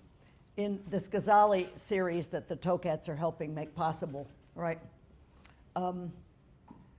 Ghazali says, oh, this is so heavy duty, that every time you have a good thought, it comes from your heart. And the second thought is from the nafs, right? Like it's not convenient. He said, when you have your first thought, force yourself to do it. So the other day, I was driving past a nursing home in the snow, and a 90-year-old friend, father of one of my friends, is in there, and the thought was, I should stop and visit him. And then the second thought, yeah, but it's cold and icy, and I can do it another day. And I caught myself, and I thought, no, you're going to do it. And then I passed the opening, and I thought, well, that's a sign I'm not going to do it. So then I went and bought a donut, came back and went. And you know, nursing homes are such a bore because you got to check in, get a badge, walk down a hall, they lock everything up. It's a whole, but because I was going in my heart, it wasn't me, horrible me, thinking of myself first. It was, I walked and it was like paradise, and there was no time or space, and I greeted him, and the whole thing was like a moment of heaven. So I'm trying to do this all the time, like I'm cutting cake or pizza, and I'm going to give my husband with the less cheese. And I can say, oh, I just did it. So no, this is the best technique of it. And the other is Ghazali in The Banes of the Tongue said, we never want to gossip, right?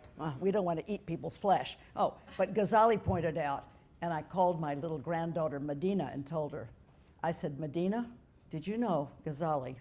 She's 12 or something. He said, there's another way we're gossiping. We're in our beautiful fitra, all of us. When we have thoughts and we start assuming things about people with no factual basis and thinking about it, we are gossiping in front of our true selves. And so little Medina said, oh, I do it all the time. And she's like 12. She did a lot of the illustrations for this book. And she said, yeah, I look out the window and I see homeless and I think, yuck. And she said, like, I don't know what their circumstances are. And there's a boy at my school, I hate him, you know, because he's so, and she said, but you know, I don't know what made him that way. And here is this child. And so that helps me when I'm lying in bed at night going over people I do business with that are horrible, right? And I think about them and I just think, wait a minute here. I'm sitting here gossiping in my mind. You know, I may not know the full story. And the last thing I will tell you, and this is the last, I have a friend who teaches at Sarah Lawrence, a Muslima, and her daughter was born with spina bifida. And that's a horrible disease. And the husband left in the end. And the daughter's finally in a school. And she said several times a week, they call the university phone rings and they say, come get her. She has had a fit and peed on herself. And my friend said, now I noticed every time the phone rings, I think, oh no, not again. And she said, would Sayyidina Isa or the prophet would the prophet ever think, oh no, not again? Can you imagine the prophet getting a call like that? Oh no, not again, right? Oh no, not again. Instead of immediately, let me help. So that is another big tip-off.